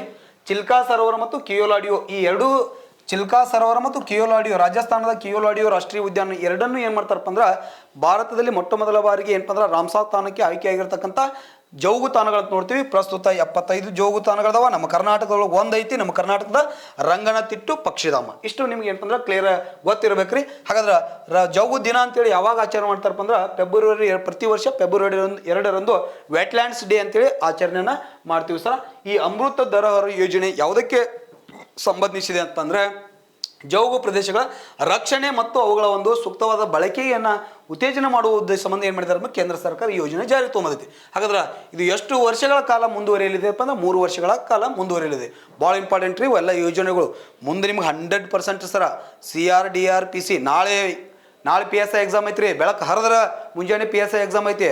ಭಾಳ ಇದನ್ನ ಒಂದು ವಿಡಿಯೋ ಯಾರು ನೋಡ್ತಾರಲ್ರಿ 1 ಮಾರ್ಕ್ಸ್ ಫಿಕ್ಸ್. ಇದು ಒತ್ತು PSI ಬರಲಿ, ನೆಕ್ಸ್ಟ್ DRಕ್ ಬರ್ತದೆ, DRಕ್ ಬರಲಿ ಅಂದ್ರೆ ಆಮೇಲೆ CRಕ್ ಬರ್ತದೆ, CRಕ್ ಬರಲಿ ಅಂದ್ರೆ ಸಿವಿಲ್ PC ಅಂತ ಬರತ್ತೆ. ಅದಕ್ಕೂ ಬರಲಿಲ್ಲ ಅಂತಂದ್ರೆ ಅದು ಎಕ್ಸಾಮ್ ಅಲ್ಲ. ಹೌದ್ರಿ. ನೆಕ್ಸ್ಟ್ ಹಂಗೇನಿಲ್ರಿ, ಬರ್ತದ ಪಕ್ಕ. ಬೆಂಗಳೂರನ್ನು ಅಂತಾರಾಷ್ಟ್ರೀಯ ಮಟ್ಟಕ್ಕೆ ಏರಿಸಲು ಬೆಂಗಳೂರನ್ನು ಅಂತಾರಾಷ್ಟ್ರೀಯ ಮಟ್ಟಕ್ಕೆ ಏರಿಸಲು ಯಾವ ಯೋಜನೆಯನ್ನು ರೂಪಿಸಲಾಗಿದೆ ಅಂತೇಳಿ ಎಲ್ಲಿ ಐತಿ ಸ್ವಲ್ಪ ಕರೆಕ್ಟ್ ಅಬ್ಸರ್ವೇಷನ್ ಮಾಡಿರಿ. Brand Bengaluru, smart Bengaluru, wifi Bengaluru, colour Bengaluru, ಹಿಂಗೆ ಎಕ್ಸಾಮ್ದಾಗ ಹಿಂಗೆ ಆಪ್ಷನ್ಸ್ ಇರ್ತಾವ್ರಿ. ಇದನ್ನ ನೆಟ್ದಿಂದ ನಾನು ಡೌನ್ಲೋಡ್ ಮಾಡ್ಕೊಂಡೇನೆ ರೀ. ಬೆಂಗಳೂರನ್ನು ಅಂತಾರಾಷ್ಟ್ರೀಯ ಮಟ್ಟಕ್ಕೆ ಏರಿಸುವ ಯಾವ ಯೋಜನೆಯನ್ನು ರೂಪಿಸಲಾಗಿದೆ ಅಂತ ಕೇಳಿದಾನ. ಇಲ್ಲಿ ಬ್ರ್ಯಾಂಡ್ ಬೆಂಗಳೂರು ಸರ್, ಈ ಯೋಜನೆ ರೀ ಬ್ರ್ಯಾಂಡ್ ಬೆಂಗಳೂರು ಅಂತ ಹೇಳ್ತಲ್ರಿ. ಆ ಬ್ರ್ಯಾಂಡ್ ಬೆಂಗಳೂರು ಯೋಜನೆಯ ಅಡಿಯಲ್ಲಿ ಏನು ಮಾಡಿದಾರಪ್ಪ ಅಂದ್ರೆ ಬೆಂಗಳೂರನ್ನ ಏನಪ್ಪ ಅಂದ್ರೆ ಅಭಿವೃದ್ಧಿ ಪಡಿಸುವ ಅಂದ್ರೆ ಅಂತಾರಾಷ್ಟ್ರೀಯ ಮಟ್ಟಕ್ಕೆ ಏನಪ್ಪ ಅಂದ್ರೆ ಇದನ್ನು ಏರಿಸುವ ಉದ್ದೇಶದಿಂದ ಈ ಬ್ರ್ಯಾಂಡ್ ಬೆಂಗಳೂರು ಅಂತಕ್ಕಂಥ ಯೋಜನೆಯನ್ನು ಹಾಕಿಕೊಂಡಿದ್ದಾರೆ. ಸ್ವಲ್ಪ ಇಲ್ಲಿ ಅಬ್ಸರ್ವೇಷನ್ ಮಾಡ್ರಿ. ಅಂತಾರಾಷ್ಟ್ರೀಯ ಅಂತ ಐತ್ರಿ. ಇದು FDAದಾಗ ಎಕ್ಸಾಮ್ ಕೇಳಿದಾನ ಸರ, ಅಂತರ ರಾಷ್ಟ್ರೀಯ ಆಗ್ಬೇಕಿದು. ಏನ್ರಿ ಅಂತಾರಾಷ್ಟ್ರೀಯ ಕರೆಕ್ಟ್. ಅದು ಏನು FD ಒಳಗೆ SD ಒಳಗೆ ಕ್ವಶನ್ಸ್ ಕೇಳ್ತಾನೆ, ಶುದ್ಧ ರೂಪದಲ್ಲಿ ಬರೀರಿ ಅಂತೇಳಿ. ಹೌದ್ರಿ, ಹಿಂಗೆ ಕೊಟ್ಟಿರ್ತಾನೆ ಫಸ್ಟ್ ಆಪ್ಷನ್ಸ್ ಅಂತಾರಾಷ್ಟ್ರೀಯ ಅಂತೇಳಿ. ಅಂತಾರಾಷ್ಟ್ರೀಯ ಅಲ್ಲದು ಕರೆಕ್ಟ್. ಅದರ ಪ್ರೊನೌನ್ಸಿಯೇಷನ್ ಹೇಳ್ರಿ ಅಂತಾರಾಷ್ಟ್ರೀಯ. ಆಣೆಕಟ್ಟುಗಳು ಹಿಂಗೂ ಬರ್ತದ್ರಿ. ಆಣೆಕಟ್ಟುಗಳು ಅಂತ ನೋಡ್ತೀವಿ. ಆಣೆಕಟ್ಟು ಅಲ್ಲ, ಇದು ರಾಂಗ್. ಇದು ಏನ್ರಿ, ಇದು ಅಣೆಕಟ್ಟು ಆಗ್ಬೇಕು. ನಾನು ಜೋಗ್ರಫಿ ಕ್ಲಾಸ್ನಾಗ ಇದ್ರ ಅಣೆಕಟ್ಟುಗಳ ಬಗ್ಗೆ ಹೇಳುವಾಗ ಇದ್ರ ಬಗ್ಗೆ ಸಂಪೂರ್ಣವಾಗಿ ಹೇಳ್ತೇನೆ ರೀ. ಇದನ್ನಂತ ನಾ ತೊಗೊಂಡು ಬಿಡ್ತೇನೆ ರೀ. ಅಣೆಕಟ್ಟುಗಳು ಪ್ರೊನೌನ್ಸಿಯೇಷನ್ ಅಣೆಕಟ್ಟುಗಳು ಆಗ್ಬೇಕ್ರಿ. ಅಣೆಕಟ್ಟುಗಳೆಲ್ಲ ಅದರ ನಾನು ಅಣೆಕಟ್ಟುಗಳ ಬಗ್ಗೆ ಏನಂತಂದ್ರೆ ಸಂಪೂರ್ಣವಾಗಿ ನಮ್ಮ ಆಫ್ಲೈನ್ ತರಗತಿ ಒಳಗೆ ಸಂಪೂರ್ಣವಾಗಿ ಹುಡುಗರಿಗೆ ಹೇಳಿಬಿಟ್ಟಿರ್ತಾನೆ ಸರ್. ಓಕೆ. ಅನುಗ್ರಹ ಯೋಜನೆ ಯಾವುದಕ್ಕೆ ಸಂಬಂಧಿಸಿದೆ ಅಂತ ಕೇಳಿದಾನೆ. ನೆಕ್ಸ್ಟ್ ಕ್ವಶನ್ಸ್ ಯಾವ್ದ್ರಿ, ಅನುಗ್ರಹ ಯೋಜನೆ. ಈ ಅನುಗ್ರಹ ಯೋಜನೆ ಯಾವುದಕ್ಕೆ ಸಂಬಂಧಿಸಿದೆ ಅಂತ ಕೇಳಿದಾನ. ಸ್ವಲ್ಪ ಇಲ್ಲಿ ಕರೆಕ್ಟ್ ಅಬ್ಸರ್ವೇಷನ್ ಮಾಡ್ರಿ. ವಸತಿ ಕಲ್ಪಿಸಲು, ಜಾನುವಾರುಗಳಿಗೆ ಪರಿಹಾರ, ರೈತರಿಗೆ ಗೊಬ್ಬರ, ಮಹಿಳೆಯರ ಒಂದು ಉನ್ನತಿ. ಯಾರ್ರಿ, ಮಹಿಳೆಯರನ್ನ ಉನ್ನತಿ ಮಾಡುವ ಉದ್ದೇಶದಿಂದಾಗಿ ಈ ಯೋಜನೆಯನ್ನು ಜಾರಿಗೆ ತಗೊಂಬಂದಾರ ಅಂತೇಳಿ ಆಪ್ಷನ್ಸ್ ಕೊಟ್ಟಿದ್ದಾನ. ಇದಕ್ಕೆ ಅನುಗ್ರಹ ಯೋಜನೆಗೆ ಯಾವುದಕ್ಕೆ ಸಂಬಂಧಿಸಿದ ಸರಿಯಾದ ಇದಕ್ಕೆ ಆನ್ಸರ್ ಯಾವ್ದಪ್ಪ ಅಂದ್ರೆ ಜಾನುವಾರುಗಳಿಗೆ ಪರಿಹಾರವನ್ನು ಒದಗಿಸುವುದು. ಅನುಗ್ರಹ ಯೋಜನೆ ಒಂದು ಮುಖ್ಯ ಉದ್ದೇಶ ಏನಪ್ಪ ಅಂತಂದ್ರೆ ಜಾನುವಾರುಗಳಿಗೆ ಏನಪ್ಪ ಅಂದ್ರೆ ಪರಿಹಾರ ಅಂದ್ರೆ ಇದ್ರ ಅರ್ಥ ಏನು ಸರ, ಈಗ ಒಬ್ಬರು ರೈತರು ಪ್ರಾಣಿಗಳು ಏನೋ ಇರ್ತಾವ ಅಥವಾ ಯಾವುದೋ ಮಾರಣಾಂತಿಕ ಕಾಯಿಲೆಗಳು ಬಂದು ಏನಾದರೂ ಅವುಗಳು ಮರಣ ಹೊಂದಿದಪ್ಪ ಅಂದ್ರೆ ಕುರಿಗಳಿರ್ಬೋದು, ಆಡುಗಳಿರ್ಬೋದು, ಇಂಥ ಪ್ರಾಣಿಗಳು ಏನಾದ್ರ ಅವಳಿಗೆ ಅಕಾಲಿಕ ಮರಣಕ್ಕೆ ಏನಾದರೂ ತುತ್ತಾದು ಅಂತಂದ್ರೆ ಆ ರೈತರಿಗೆ ಪರಿಹಾರ ಒದಗಿಸುವ ಒಂದು ಯೋಜನೆಯಾಗಿ ಏನು ಮಾಡಿದಾರಪ್ಪ ಅಂದ್ರೆ ಅನುಗ್ರಹ ಅಂತಕ್ಕಂಥ ಒಂದು ಯೋಜನೆ ತೆಗೆದುಕೊಂಡು ಬಂದಾರ್ರಿ. ಅದೇ ಯಾವಪ್ಪ ಅಂದ್ರೆ ಜಾನುವಾರುಗಳಿಗೆ ಪರಿಹಾರ ಅಂತಕ್ಕಂಥ ಒಂದು ಯೋಜನೆ, ಅನುಗ್ರಹ ಯೋಜನೆಯಲ್ಲಿ ಏನಪ್ಪ ಅಂದ್ರೆ ಜಾನುವಾರುಗಳಿಗೆ ಪರಿಹಾರ ನೀಡೋದು. ಏನಾದ್ರೂ ಅಕಾಲಿಕ ಮರಣ ಆದಪ್ಪ ಅಂತಂದ್ರೆ ಆ ಯಾವ ಯೋಜನೆಯಲ್ಲಿ ಪರಿಹಾರ ಅವ್ರಿಗೆ ಸಿಗ್ತೈತಪ್ಪ ಅಂದ್ರೆ ಅನುಗ್ರಹ ಅಂತಕ್ಕಂಥ ಯೋಜನೆ. ಅನುಗ್ರಹ ಯೋಜನೆಗೆ ಅತ್ಯಂತ ಇದಕ್ಕೆ ಸರಿಯಾದ ಆನ್ಸರ್ ಯಾವಪ್ಪ ಅಂದ್ರೆ ಜಾನುವಾರುಗಳಿಗೆ ಪರಿಹಾರ ನೀಡುವ ಒಂದು ಯೋಜನೆ ಆಗಿದೆ. ನೆಕ್ಸ್ಟ್, ರಾಜ್ಯ ಶಿಕ್ಷಣ ಇಲಾಖೆ ಮತ್ತು ಅರಣ್ಯ ಇಲಾಖೆ ಸೇರಿಕೊಂಡು ಪರಿಸರದ ಅಭಿವೃದ್ಧಿಗಾಗಿ ಶಾಲೆಗಳ ಸುತ್ತಮುತ್ತ ಒಂದು ವರ್ಷದಲ್ಲಿ 50 ಲಕ್ಷ ಸಸ್ಯಗಳನ್ನು ನೆಡಬೇಕಂತ ಹೇಳಿ ಏನು ಮಾಡಿದಾರಪ್ಪ ಅಂದ್ರೆ ಒಂದು ಯೋಜನೆಯನ್ನು ಜಾರಿಗೆ ತೊಗೊಂಬಂದಾರ್ರಿ. ಆ ಯೋಜನೆ ಯಾವಪ್ಪ ಅಂದ್ರೆ ಯಾವುದ್ರಿ, ಶ್ಯಾಮಲಾ ಯೋಜನೆ. ನೋಡ್ರಿ ಇಲ್ಲಿ ಕರೆಕ್ಟ್ ಅಬ್ಸರ್ವೇಷನ್ ಮಾಡ್ರಿ. ರಾಜ್ಯದ ಶಿಕ್ಷಣ ಇಲಾಖೆ ಮತ್ತು ಅರಣ್ಯ ಇಲಾಖೆ ಎರಡೂ ಕೂಡ್ಕೊಂಡು ಏನು ಮಾಡಿದವಪ್ಪ ಅಂದ್ರೆ ಪರಿಸರದ ಅಭಿವೃದ್ಧಿ ಪಡಿಸುವ ಉದ್ದೇಶದಿಂದಾಗಿ ಶಾಲೆಗಳ ಸುತ್ತಮುತ್ತ, ಸರ್ಕಾರಿ ಶಾಲೆಗಳ ಸುತ್ತಮುತ್ತ ಏನಪ್ಪ ಅಂದ್ರೆ ಎಷ್ಟು ಸಸ್ಯಗಳು ನೆಡೋದ್ರಿ, 50 ಲಕ್ಷ ಸಸ್ಯಗಳು ನೆಡಲಿಕ್ಕೆ ಯಾವ ಯೋಜನೆಯನ್ನು ಜಾರಿ ತೊಗೊಂಬಂದಾರಪ್ಪ ಅಂತಂದ್ರೆ ಶ್ಯಾಮಲಾ ಯೋಜನೆ. ಇದು ರಾಜ್ಯ ಸರ್ಕಾರದ ಒಂದು ಯೋಜನೆ. ಯಾವ ಸರ್ಕಾರದ ಇದು, ರಾಜ್ಯ ಸರ್ಕಾರದ ಯೋಜನೆ ಅಂತೇಳಿ ನೋಡ್ತೀವಿ. ಈ ಒಂದು ರಾಜ್ಯ ಸರ್ಕಾರದ ಯೋಜನೆ ಯಾವತ್ತಪ್ಪ ಅಂದ್ರೆ ಶ್ಯಾಮಲಾ ಯೋಜನೆ. ಈ ಶ್ಯಾಮಲಾ ಯೋಜನೆ ಯಾವುದಕ್ಕೆ ಸಂಬಂಧಿಸಿದೆಪ್ಪ ಅಂತಂದ್ರೆ 50 ಲಕ್ಷ, ನೋಡ್ರಿ ಇಲ್ಲಿ ಒಂದಲ್ಲ ಎರಡಲ್ಲ 50 ಲಕ್ಷ ಏನು ಮಾಡೋದಪ್ಪ ಅಂತಂದ್ರೆ ಸಸ್ಯಗಳನ್ನು ಬೆಳೆಸುವುದು. 50 ಲಕ್ಷ ಸಸ್ಯಗಳನ್ನು ಬೆಳೆಸ್ತಕ್ಕಂಥ ಒಂದು ಅದು ಎಲ್ರಿ ಸರ್ಕಾರಿ ಶಾಲೆಗಳ ಒಂದು ಸುತ್ತಮುತ್ತ ಏನಪ್ಪ ಅಂತಂದ್ರೆ ಈ 50 ಲಕ್ಷ ಸಸ್ಯಗಳನ್ನ ನೆಡಲಿಕ್ಕೆ ಏನಪ್ಪ ಅಂತಂದ್ರೆ ರಾಜ್ಯ ಸರ್ಕಾರ ಒಂದು ಯೋಜನೆ ಜಾರಿ ತೊಗೊಂಡ್ರಿ. ಅದೇ ಯಾವ್ದಪ್ಪ ಅಂದ್ರೆ ಶ್ಯಾಮಲಾ ಯೋಜನೆ ಅಂತ ಏನು ಮಾಡ್ತೀವಿ ಅಂದ್ರೆ ನೋಡ್ತೀವಿ. ಶ್ಯಾಮಲಾ ಯೋಜನೆ ಅಡಿಯಲ್ಲಿ ಹಿಂಗೂ ಕೈಬೋದು. ರಾಜ್ಯ ಸರ್ಕಾರ ಜಾರಿಗೆ ತಂದಿರತಕ್ಕಂಥ ಶ್ಯಾಮಲಾ ಯೋಜನೆ ಅಡಿಯಲ್ಲಿ 1 ವರ್ಷದಲ್ಲಿ ಎಷ್ಟು ಸಸ್ಯಗಳನ್ನು ನೆಡುವ ಯೋಜನೆಯಾಗಿದೆ ಅಂತ ಹಿಂಗೆ ಕೇಳಿದಪ್ಪ ಅಂದ್ರೆ 50 ಲಕ್ಷ ಸಸ್ಯಗಳನ್ನು ನೆಡುವ ಯೋಜನೆ ಯಾವುದಪ್ಪ ಒಂದು ವರ್ಷದಾಗ್ರಿ. 1 ವರ್ಷದಲ್ಲಿ 50 ಲಕ್ಷಗಳ ಸಸ್ಯಗಳನ್ನ ಏನು ಮಾಡ್ಬೇಕಂತಂದ್ರೆ ನೆಡುವ ಒಂದು ಯೋಜನೆ ಶ್ಯಾಮಲಾ ಯೋಜನೆ ಅಂತೇಳಿ ನಾವು ಇಲ್ಲಿ ನೋಡ್ತೀವಿ. ಕರೆಕ್ಟಾಗಿ ಇದನ್ನು ಅಬ್ಸರ್ವೇಷನ್ ಮಾಡಿ ಕರೆಕ್ಟ್ ನೆನಪು ತಗೋಬೇಕ್ರಿ. ನೆಕ್ಸ್ಟ್, ಅರಿವು ಯೋಜನೆಯ ಮೂಲ ಉದ್ದೇಶವೇನು? ಅರಿವು ಯೋಜನೆ ಅಂತ ಹೇಳ್ತೀವಿ. ಅರಿವು ಅಂತಕ್ಕಂಥ ಮ್ಯಾಗ್ಝಿನ್ ಐತಿ ಆದಲ್ರಿ, ಮತ್ತು ಇದು ಒಂದು ಯೋಜನೆ. ಇದು ಅರಿವು ಯೋಜನೆಯು ಮೂಲ ಉದ್ದೇಶವೇನು ಅಂತ ಕೇಳಿದಾನ. ಅರಿವು ಯೋಜನೆಯ ಸ್ವಲ್ಪ ಇಲ್ಲಿ ನೋಡ್ರಿ ಆಪ್ಷನ್ಸ್ ಕೊಡ್ರಿ. ಆಪ್ಷನ್ಸ್ಗಳು ಆಗ್ಬೇಕ್ರಿ. ಇದು ಆಪ್ಷನ್ಸ್ 1, ಗ್ರಾಮ ಪಂಚಾಯತಿಯ ಗ್ರಂಥಾಲಯಗಳನ್ನು ಡಿಜಿಟಲೀಕರಣ ಮಾಡುವುದು, ಪಂಚಾಯಿತಿಗಳಲ್ಲಿ ಚುನಾವಣೆಯ ತಿಳುವಳಿಕೆ, ಮನೆಯ ಬಾಗಿಲಿಗೆ ಪಂಚಾಯಿತಿಯ ಯೋಜನೆಗಳು, ಗ್ರಾಮೀಣ ವಿದ್ಯಾರ್ಥಿಗಳಿಗೆ ಸ್ಪರ್ಧಾತ್ಮಕ ಪರೀಕ್ಷೆಯ ಕುರಿತು ಮಾರ್ಗದರ್ಶನ ನೀಡುವುದಂತೇಳಿ ಒಟ್ಟು 4 ಆಪ್ಷನ್ಸ್ ಅದಾವ.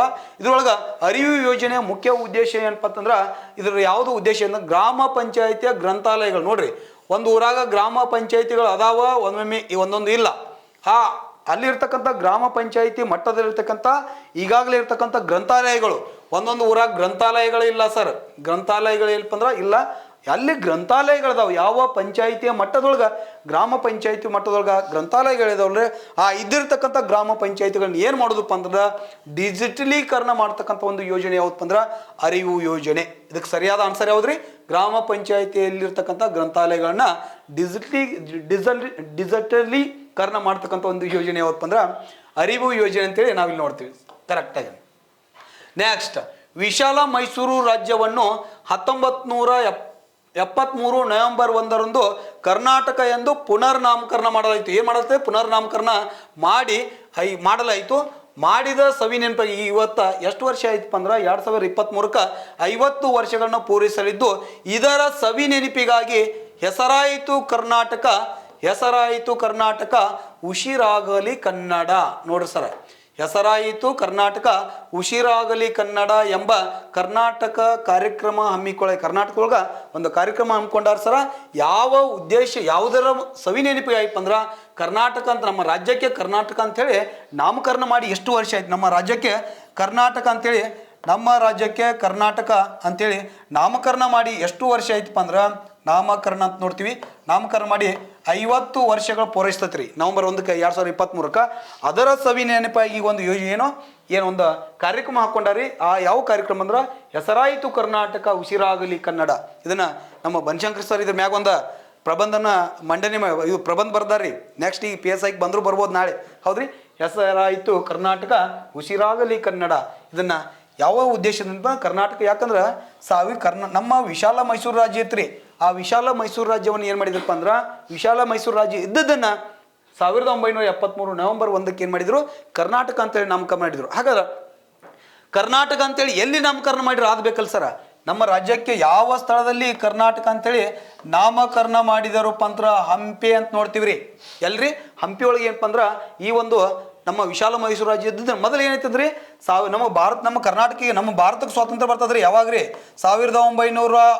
1947 ಆಗಸ್ಟ್ 15 ಅಂತ ನೋಡ್ತೀವಿ ರೀ.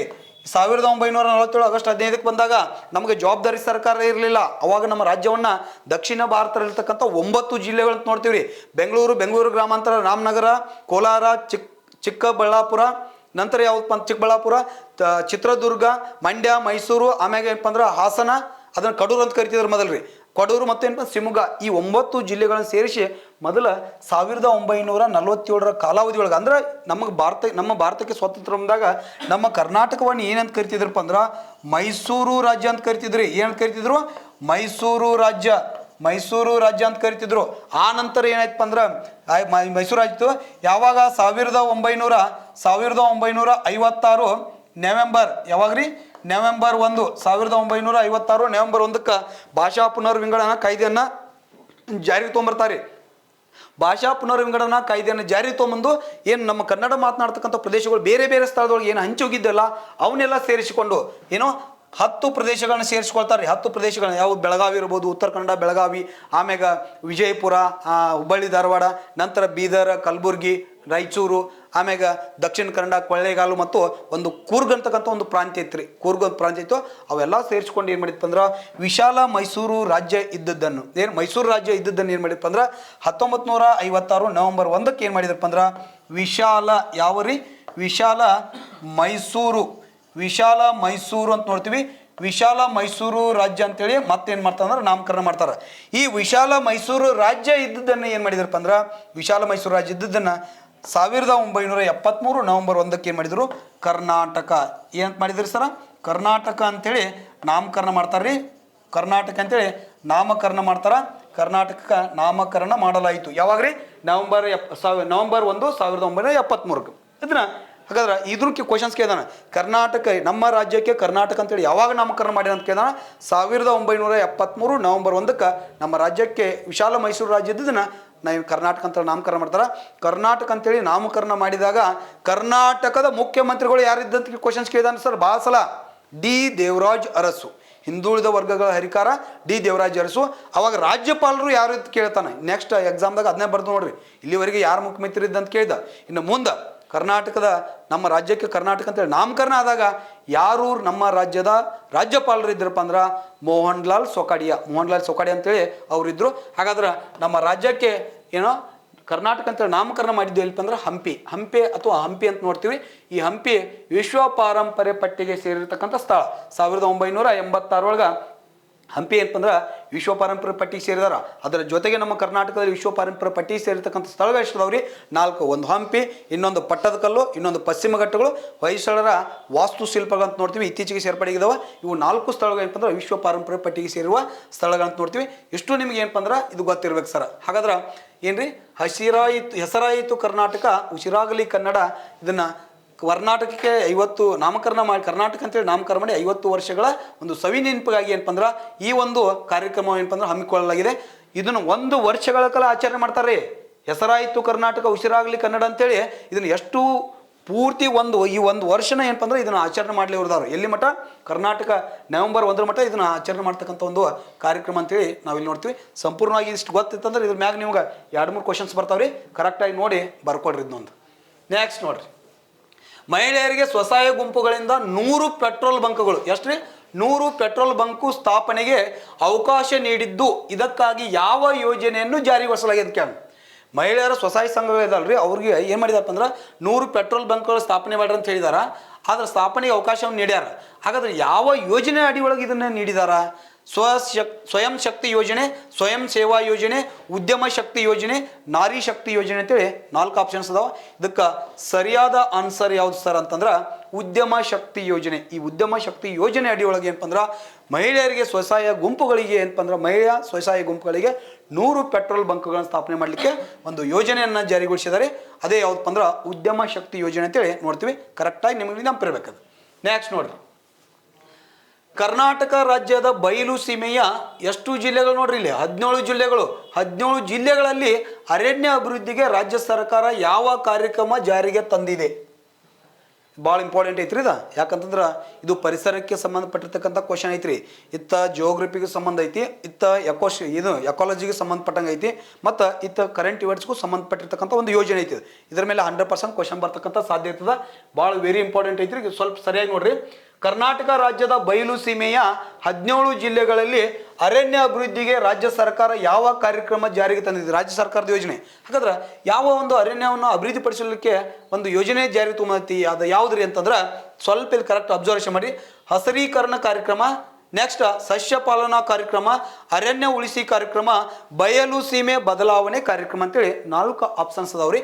ಹಾಗಾದ್ರೆ ಇಲ್ಲಿ ಈ ಒಂದು ಅರಣ್ಯ ಅಭಿವೃದ್ಧಿಗಾಗಿ ರಾಜ್ಯ ಸರ್ಕಾರ ತಂದಿರತಕ್ಕಂಥ ಒಂದು ಯೋಜನೆ ಯಾವತ್ತಪ್ಪ ಅಂದ್ರೆ ಕರೆಕ್ಟಾಗಿ ನೋಡ್ರಿ ಇಲ್ಲಿ ಹಸಿರೀಕರಣ ಕಾರ್ಯಕ್ರಮ ಅಂತ ನೋಡ್ತೀವಿ. ಈ ಹಸಿರೀಕರಣ ಕಾರ್ಯಕ್ರಮ ಏನಪ್ಪ ಅಂದ್ರೆ ರಾಜ್ಯ ಸರ್ಕಾರ ಏನಪ್ಪ ಅಂದ್ರೆ ಈ ಒಂದು ಅರಣ್ಯ ಅಭಿವೃದ್ಧಿ ಮಾಡಲಿಕ್ಕೆ ಜಾರಿಗೆ ತಂದಿರತಕ್ಕಂಥ ಒಂದು ಯೋಜನೆ ಅಂತೇಳಿ ನಾವಿಲ್ಲಿ ನೋಡ್ತೀವಿ. ಸರಿಯಾಗಿ ಕರೆಕ್ಟಾಗಿ ಇದನ್ನ ನೋಡ್ಬೇಕು. ಹಾಗಾದ್ರೆ ನಮ್ಮ ಕರ್ನಾಟಕದಲ್ಲಿ ಅತಿ ಹೆಚ್ಚು ಅರಣ್ಯ ಹೊಂದಿರತಕ್ಕಂಥ ಜಿಲ್ಲೆ ಯಾವ್ದಪ್ಪ ಅಂದ್ರೆ ಸರ ನಮ್ಮ ರಾಜ್ಯದಲ್ಲಿ ಅತಿ ಹೆಚ್ಚು ಅರಣ್ಯ ಹೊಂದಿರತಕ್ಕಂಥ ಜಿಲ್ಲೆ ಯಾವಪ್ಪ ಅಂದ್ರೆ ಉತ್ತರ ಕನ್ನಡ. ಯಾವ ಕನ್ನಡ? UK ಅಥವಾ ಕನ್ನಡ ಅಂತ ನೋಡ್ತೀವಿ. ಉತ್ತರ ಕನ್ನಡ ನಮ್ಮ ರಾಜ್ಯದಲ್ಲಿ ಅತಿ ಹೆಚ್ಚು ಏನಪ್ಪ ಅಂದ್ರೆ ಅರಣ್ಯ ಹೊಂದಿರತಕ್ಕಂಥ ಜಿಲ್ಲೆ. 8118 ಚದರ್ ಕಿಲೋಮೀಟರ್ ಐತ್ರಿ. ನಮ್ಮ ಇಲ್ಲಿ ಎಲ್ರಿ ಉತ್ತರ ಕನ್ನಡ ಜಿಲ್ಲೆ ಒಳಗೆ ಎಷ್ಟು ಅರಣ್ಯ ಪ್ರದೇಶ ಐತಪ್ಪ ಅಂದ್ರೆ 8118 ಚದರ ಕಿಲೋಮೀಟರ್ ವಿಸ್ತೀರ್ಣದ ಅರಣ್ಯವನ್ನು ಹೊಂದಿದ್ದು ಏನು ನಮ್ಮ ಕರ್ನಾಟಕದಲ್ಲಿ ಅತಿ ಹೆಚ್ಚು ಅರಣ್ಯ ಹೊಂದಿರತಕ್ಕಂಥ ಜಿಲ್ಲೆ ಯಾವತ್ತು ಅಂದ್ರೆ ಉತ್ತರ ಕನ್ನಡ ಅಂತ ನೋಡ್ತೀವಿ. ಹಾಗಾದ್ರೆ ಕರ್ನಾಟಕದಲ್ಲಿ ಅತಿ ಕಡಿಮೆ ಅರಣ್ಯ ಹೊಂದಿರತಕ್ಕಂಥ ಜಿಲ್ಲೆ ಯಾವುದಪ್ಪ ಅಂದ್ರೆ ವಿಜಯಪುರ. ಯಾವ ಜಿಲ್ಲೆ ರೀ? ವಿಜಯಪುರ. ಈ ವಿಜಯಪುರ ಜಿಲ್ಲೆ ಏನಪ್ಪ ಅಂದ್ರೆ ಅತಿ ಕಡಿಮೆ ಅರಣ್ಯ ಅಂದ್ರೆ 0.5% ರೀ. ಅದರೊಳಗೆ ಕೇವಲ 24 ಚದರ ಕಿಲೋಮೀಟರ್ ಸರ. ಕೇವಲ 24 ಚದರ ಕಿಲೋಮೀಟರ್ ಏನಪ್ಪ ಅಂದ್ರೆ ಅರಣ್ಯ ಹೊಂದಿದ್ದು ನಮ್ಮ ಕರ್ನಾಟಕದಲ್ಲಿ ಅತಿ ಕಡಿಮೆ ಅರಣ್ಯ ಹೊಂದಿರತಕ್ಕಂಥ ಜಿಲ್ಲೆ ಅಂತ ನೋಡ್ತೀವಿ ನಾವು. ಹಾಗಾದ್ರೆ ಭಾರತದಲ್ಲಿ ಅತಿ ಹೆಚ್ಚು ಅರಣ್ಯ ಹೊಂದಿರತಕ್ಕಂಥ ಜಿಲ್ಲೆ ಯಾವ್ದಪ್ಪ ಅಂದ್ರೆ ಮಧ್ಯಪ್ರದೇಶ್. ಭಾರತದಲ್ಲಿ ಅತಿ ಹೆಚ್ಚು ಅರಣ್ಯ ಹೊಂದಿರತಕ್ಕಂಥ ಜಿಲ್ಲೆ ಯಾವ್ದ್ರಿ? ಮಧ್ಯಪ್ರದೇಶ ಅಂತ ನೋಡ್ತೀವಿ. ಹಾಗಾದ್ರೆ ಭಾರತದಲ್ಲಿ ಅತಿ ಕಡಿಮೆ ಅರಣ್ಯ ಹೊಂದಿರತಕ್ಕಂಥ ಜಿಲ್ಲೆ ಯಾವ್ದಪ್ಪ ಅಂದ್ರೆ ಹರಿಯಾಣ. ಯಾವ್ದ್ರಿ? ಭಾರತದಲ್ಲಿ ಅತಿ ಕಡಿಮೆ ಅರಣ್ಯ ಹೊಂದಿರತಕ್ಕಂಥ ಜಿಲ್ಲೆ ಯಾವ್ದ್ರಿ? ರಾಜ್ಯ ಯಾವ್ದಪ್ಪ ಅಂದ್ರೆ ಹರಿಯಾಣ. ಅತಿ ಹೆಚ್ಚು ಅರಣ್ಯ ಹೊಂದಿರತಕ್ಕಂಥ ರಾಜ್ಯ ಮಧ್ಯಪ್ರದೇಶ. ಅತಿ ಕಡಿಮೆ ಅರಣ್ಯ ಹೊಂದಿರತಕ್ಕಂಥ ರಾಜ್ಯ ಯಾವಪ್ಪ ಅಂದ್ರೆ ಹರಿಯಾಣ ಅಂತ ನೋಡ್ತೀವಿ. ಹಾಗಾದ್ರೆ ಭಾರತದಲ್ಲಿ ಶೇಕಡಾ ಪ್ರಮಾಣದೊಳಗೆ ಅತಿ ಹೆಚ್ಚು ಅರಣ್ಯ ಹೊಂದಿರತಕ್ಕಂಥ ಜಿಲ್ಲೆ ಯಾವಪ್ಪ ಅಂದ್ರೆ ಮಿಜೋರಾಂ. ಯಾವ್ದ್ರಿ?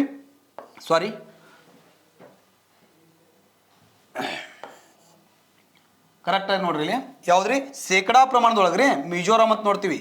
ಮಿಜೋರಾಂ ಇದು ನೋಡ್ರಿ. ಕ್ವಶನ್ಸ್ ಹಿಂಗೆ ಕೇಳ್ತಾರೆ ಒಮ್ಮೆ ನಮ್ಗೆ ಗೊತ್ತಾಗಂಗಿಲ್ಲ. ಭಾರತದಲ್ಲಿ ಶೇಕಡಾ ಪ್ರಮಾಣದಲ್ಲಿ ಅತಿ ಹೆಚ್ಚು ಅರಣ್ಯ ಹೊಂದಿರತಕ್ಕಂಥ ರಾಜ್ಯ ಯಾವಪ್ಪ ಅಂದ್ರೆ ಮಿಜೋರಾಂ. ಮಧ್ಯಪ್ರದೇಶ ಮಾಡಿದ್ವು ಅದು ಅತಿ ಹೆಚ್ಚು ಅರಣ್ಯ ಹೊಂದೈತ್ರಿ. ಶೇಕಡಾ ಪ್ರಮಾಣದಲ್ಲಿ ಮಿಜೋರಾಂ ಐತಿ. ಓಕೆ, ಒಂದು 4 ಪಾಯಿಂಟ್ ನಿಮ್ಗೆ ಏನಂತಂದ್ರೆ ಇದು ಗೊತ್ತಿರ್ಬೇಕ್ರಿ. ಹಾಗಾದ್ರೆ ಈ ಒಂದು ಯೋಜನೆಗೆ ಸರಿಯಾದ ಆನ್ಸರ್ ಯಾವಪ್ಪ ಅಂದ್ರೆ ಹಸಿರೀಕರಣ ಕಾರ್ಯಕ್ರಮ ಅಂತೇಳಿ ನೋಡ್ತೀವಿ. ಈ ಹಸಿರೀಕರಣ ಕಾರ್ಯಕ್ರಮದಿಂದ ಇಲ್ಲಿ ಏನಪ್ಪ ಅಂದ್ರೆ 17 ಜಿಲ್ಲೆ ಬಯಲು ಸೀಮೆ ನಾಡು ಅಂತ ಕರಿತೀವಿ ರೀ. ಉತ್ತರ ಕನ್ನಡ ಜಿಲ್ಲೆ ಯಾವ್ದ್ರಿ? ಬಿಜಾಪುರ ಇರ್ಬೋದು, ಬಿಜಾಪುರ, ಬಾಗಲಕೋಟ, ಬೆಳಗಾವಿ, ಉತ್ತರ ಭಾಗ, ಕಲಬುರಗಿ, ಯಾದಗಿರಿ, ರಾಯಚೂರು, ಕೊಪ್ಪಳ ಇವೆಲ್ಲವೂ ಏನದಾವಲ್ರಿ ಆ 17 ಜಿಲ್ಲೆ ಒಳಗೆ ಏನಪ್ಪ ಅಂದ್ರೆ ಅದನ್ನ ಬಯಲು ಸೀಮೆಯ ನಾಡು ಅಂತ ಏನು ಮಾಡ್ತೀವಿ ಅಂದ್ರೆ ಕರಿತೀವಿ. ಏನಂತ ಬಯಲು ಸೀಮೆಯ ನಾಡು. ಎಲ್ಲೇ ಒಂದು ಗಿಡ, ಎಲ್ಲೇ ಒಂದು ಹುಂಚಿ ಗಿಡ, ಎಲ್ಲೇ ಒಂದು ಜಾಲಿ ಗಿಡ, ಎಲ್ಲೇ ಒಂದು ಮಾವಿನ ಗಿಡ, ಜಾಲಿ ಪೀಕ್ ಜಾಲಿ ಫುಲ್ ಬೆಳೆದಿರ್ತಾವೆ. ಬಟ್ ಆ ಕಡೆ ಹೋಗಿ ಹಿಂಗೆ ನೋಡ್ರಿ ಸಾಕು, ಎಲ್ಲಿ ಬೇಕಾದ್ರೆ ಭೂಮಿ ಕಾಣ್ತದ್ರಿ. ಅದಕ್ಕೆ ಇದನ್ನು ಬಯಲು ಸೀಮೆಯ ನಾಡು ಅಂತ ಏನು ಮಾಡ್ತಾರೆ ಕೇಳಿದಾರೆ. ಅಷ್ಟೇ ಅಲ್ಲ, ಈ ಒಂದು ಕ್ವಶನ್ಸ್ ಮೇಲೆ ನಿನ್ನೆ CT ಎಕ್ಸಾಮ್ ಐತ್ರಿ ಸರ್. ಯಾವ ಎಕ್ಸಾಮ್ ಐತ್ರಿ? CTI. ಈ CT ಕಮರ್ಷಿಯಲ್ ಟ್ಯಾಕ್ಸ್ ಇನ್ಸ್ಪೆಕ್ಟರ್ ನಿನ್ನೆ ಎಕ್ಸಾಮ್ ಆಗೈತಲ್ರಿ. ಇದ್ರ ಮೇಲೆ ಒಂದು ಕ್ವಶನ್ಸ್ ಕೇಳಿದಾನ್ರಿ. ಮೈಸೂರು ಪ್ರಸ್ಥಭೂಮಿ, ಕರ್ನಾಟಕ ಪ್ರಸ್ಥಭೂಮಿಯ ಪ್ರಾಕೃತಿಕ ವಿಭಾಗಗಳು ಯಾವ ಅಂತ ಕೇಳ ಒಬ್ರು ಭಾಳ ಕನ್ಫ್ಯೂಸ್ ಮಾಡ್ಕೊಂಡಾರ್ರಿ. ಅಲ್ಲಿ ಮೈಸೂರು ಪ್ರಸ್ಥಭೂಮಿ, ಮಾರವಾರ ಪ್ರಸ್ಥಭೂಮಿ ಅಂತ ಕೊಟ್ಟಾನ. ಒಬ್ಬರು ಮಾರವಾರ ಪ್ರಸ್ಥಭೂಮಿ, ಮೈಸೂರು ಪ್ರಸ್ಥಭೂಮಿ ಹಾಕಿದ್ರೆ ಹಂಗಿಲ್ರಿ. ಇದು ಏನು ಮೈಸೂರು ಪ್ರಸ್ಥಭೂಮಿ ನಮ್ಮ ಪ್ರಸ್ಥಭೂಮಿ, ನಮ್ಮ ಕರ್ನಾಟಕದಲ್ಲಿ ಕಂಡು ಬರ್ತಕ್ಕಂಥ ಪ್ರಸ್ಥಭೂಮಿ ಮೈಸೂರು ಪ್ರಸ್ಥಭೂಮಿಯ ಪ್ರಾಕೃತಿಕ ವಿಭಾಗಗಳಂತಂದ್ರೆ ಇದರ ಅರ್ಥ ಏನಪ್ಪಾ ಅಂತಂದ್ರೆ ನೋಡ್ರಿ, ಹಿಂಗೆ ಕ್ವಶನ್ಸ್ ಟಪ್ಪರಂಗಿಲ್ರಿ, ಡಿಫ್ರೆಂಟ್ ಇರ್ತಾವ. ಹೆಂಗೆ ಡಿಫ್ರೆಂಟ್ ರೀ? ಅವ್ನು ಕ್ವಶನ್ಸ್ ಏನು ಕೇಳಬೇಕಾಗಿತ್ತು? ಕರ್ನಾಟಕದ ಪ್ರಾಕೃತಿಕ ವಿಭಾಗಗಳಂತ ಯಾವಂತ ಕೇಳಬೇಕಿತ್ತು. ಬಟ್ ಅಲ್ಲಿ ಏನು ಮಾಡಿದಾನು, ಮೈಸೂರು ಪ್ರಸ್ಥಭೂಮಿಯಲ್ಲಿ ಕಂಡು ಬರುವ ಪ್ರಾಕೃತಿಕ ವಿಭಾಗಗಳು ಯಾವಂತ ಕೇಳೋಣ. ಒಂದು ಯಾವಪ್ಪ ಅಂದ್ರೆ ಮಲೆನಾಡು, ಇನ್ನೊಂದು ಯಾವುದಪ್ಪ ಅಂತಂದ್ರೆ ಮೈದಾನ ಪ್ರದೇಶ. ನಮ್ಮ ಕರ್ನಾಟಕವನ್ನು ಪ್ರಾಕೃತಿಕ 3 ಭಾಗಗಳ ವಿಂಗಡಣೆ ಮಾಡ್ತಾರೆ. ನಮ್ಮ ಕರ್ನಾಟಕವನ್ನ ಪ್ರಾಕೃತಿಕವಾಗಿ ಎಷ್ಟು ಭಾಗಗಳಾಗಿ ವಿಂಗಡಣೆ ಮಾಡ್ತಾರಪ್ಪ ಅಂದ್ರೆ 3 ಭಾಗಗಳಾಗಿ ವಿಂಗಡಣೆ ಮಾಡ್ತಾರ. ಹೌದಲ್ರಿ? 3 ಭಾಗಗಳಾಗಿ ನಮ್ಮ ಕರ್ನಾಟಕದ ಪ್ರಾಕೃತಿಕವಾಗಿ ಎಷ್ಟು ಭಾಗಗಳಾಗಿ? 3 ಭಾಗಗಳು. ಒಂದು ಕರಾವಳಿ ಪ್ರದೇಶ, ಇನ್ನೊಂದು ಯಾವಪ್ಪ ಅಂದ್ರೆ ಪಶ್ಚಿಮ ಘಟ್ಟಗಳು ಅಥವಾ ಮಲೆನಾಡು ಅಂತ ಕೊಡ್ತೀವಿ. ಅದ್ರೊಳಗೆ ಮಲೆನಾಡು ಅಂತ ಕೊಟ್ಟಾನ. ಕರಾವಳಿ ಪ್ರದೇಶ, ಪಶ್ಚಿಮ ಘಟ್ಟಗಳು, ಮೈದಾನ ಪ್ರದೇಶ, ಈ ರೀತಿಯಾಗಿ 3 ಬರ್ತಾರೆ. ಅದನ್ನ ಕ್ವಶನ್ಸ್ ಕೇಳಿದಾನ್ರಿ. ಅದನ್ನ ಯಾರು ಕರೆಕ್ಟ್ ಹಾಕಿದಾರಲ್ರಿ ಅವ್ರದ್ದು ಸರಿ. ಓಕೆ, ಇದನ್ನ ಬಯಲು ಸೀಮೆಯ ನಾಡು ಅಂತ ಕರಿತೀವಿ ಉತ್ತರ ಕರ್ನಾಟಕವನ್ನು. ನೆಕ್ಸ್ಟ್, ಕೇಂದ್ರ ಸರ್ಕಾರ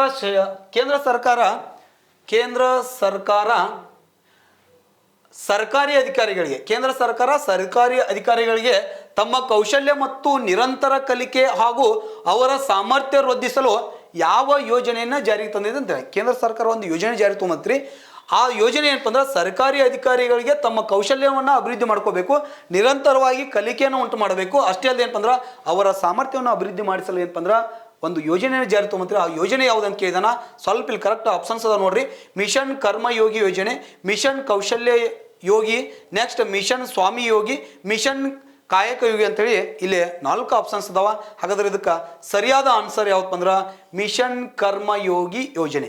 ಈ ಮಿಷನ್ ಕರ್ಮಯೋಗಿ ಯೋಜನೆ ಮಾಡಿದಾರಪ್ಪ ಅಂದ್ರೆ ಜಾರಿಗೆ ತಂದು ಸರ್ಕಾರಿ ಅಧಿಕಾರಿಗಳಿಗೆ ಏನಪ್ಪ ಅಂದ್ರೆ ತಮ್ಮ ಕೌಶಲ್ಯವನ್ನು ಅಭಿವೃದ್ಧಿ ಮಾಡುವುದು, ನಿರಂತರ ಕಲಿಕೆಯನ್ನು ಉಂಟು ಮಾಡುವುದು, ಅಷ್ಟೇ ಅಲ್ಲದೆ ಏನಪ್ಪ ಅಂದ್ರೆ ಅವರ ಸಾಮರ್ಥ್ಯವನ್ನು ಅಭಿವೃದ್ಧಿ ಮಾಡುವ ಉದ್ದೇಶದಿಂದಾಗಿ ಕೇಂದ್ರ ಸರ್ಕಾರ ಜಾರಿಗೆ ತಂದಿರತಕ್ಕಂಥ ಒಂದು ಇಂಪಾರ್ಟೆಂಟ್ ಆಗಿರ್ತಕ್ಕಂಥ ಬ್ಯೂಟಿಫುಲ್ ಆಗಿರ್ತಕ್ಕಂಥ ಒಂದು ಯೋಜನೆ ಯಾವತ್ತಪ್ಪ ಅಂದ್ರೆ ಮಿಷನ್ ಕರ್ಮಯೋಗಿ ಯೋಜನೆ ಅಂತ ನೋಡ್ತೀವಿ. ಇದನ್ನು ಕರೆಕ್ಟಾಗಿ ನಿಮ್ಗೆ ಗೊತ್ತಿರ್ಬೇಕ್ರಿ.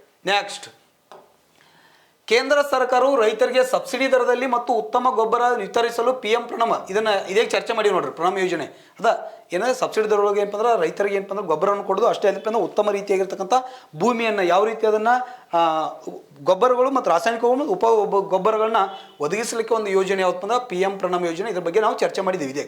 ನೆಕ್ಸ್ಟ್, ಮಿಷ್ಟಿ ಯೋಜನೆ ಯಾವುದಕ್ಕೆ ಸಂಬಂಧಿಸಿದೆ ಅಂತ ಕೇಳಿದ.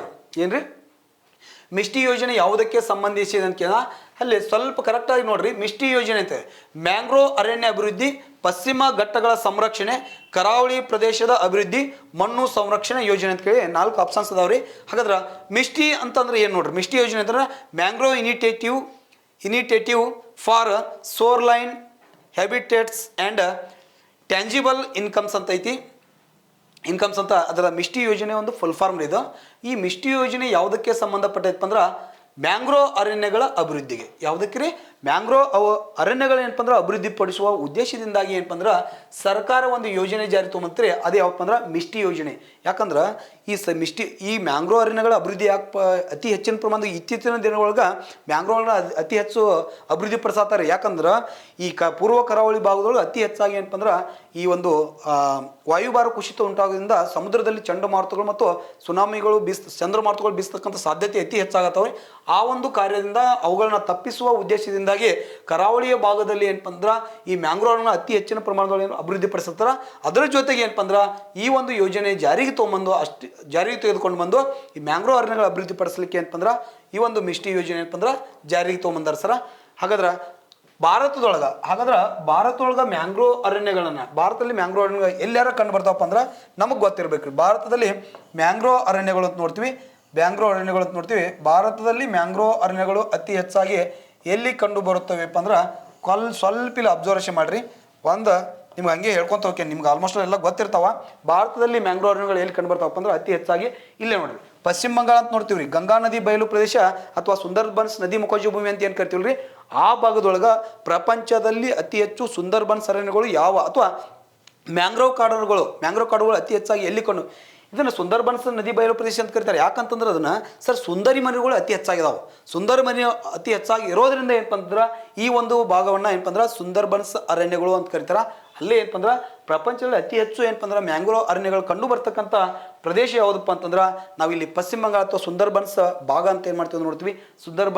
ಪಶ್ಚಿಮ ಬಂಗಾಳದ ಸುಂದರ್ಬನ್ಸ್ ಇರ್ಬೋದು, ಒಡಿಶಾದ ಚಿಲ್ಕಾ ಸರೋವರ ಇರ್ಬೋದು, ನಮ್ಮ ಈ ಆಂಧ್ರ ಪ್ರದೇಶ ಅಥವಾ ತೆಲಂಗಾಣ ಭಾಗ, ಆಂಧ್ರ ಪ್ರದೇಶ ಒಳಗೆ ಏನಪ್ಪ ಅಂದ್ರೆ ಗೋದಾವರಿ ಅಥವಾ ಕೃಷ್ಣಾ ನದಿ ಮುಖಜ ಭೂಮಿ ಈ ಭಾಗದೊಳಗೆ. ಆಮ್ಯಾಗ ತಮಿಳುನಾಡು ಒಳಗೆ ಪೇಜಾವರಂ ಅಂತ ಬರ್ತದೆ.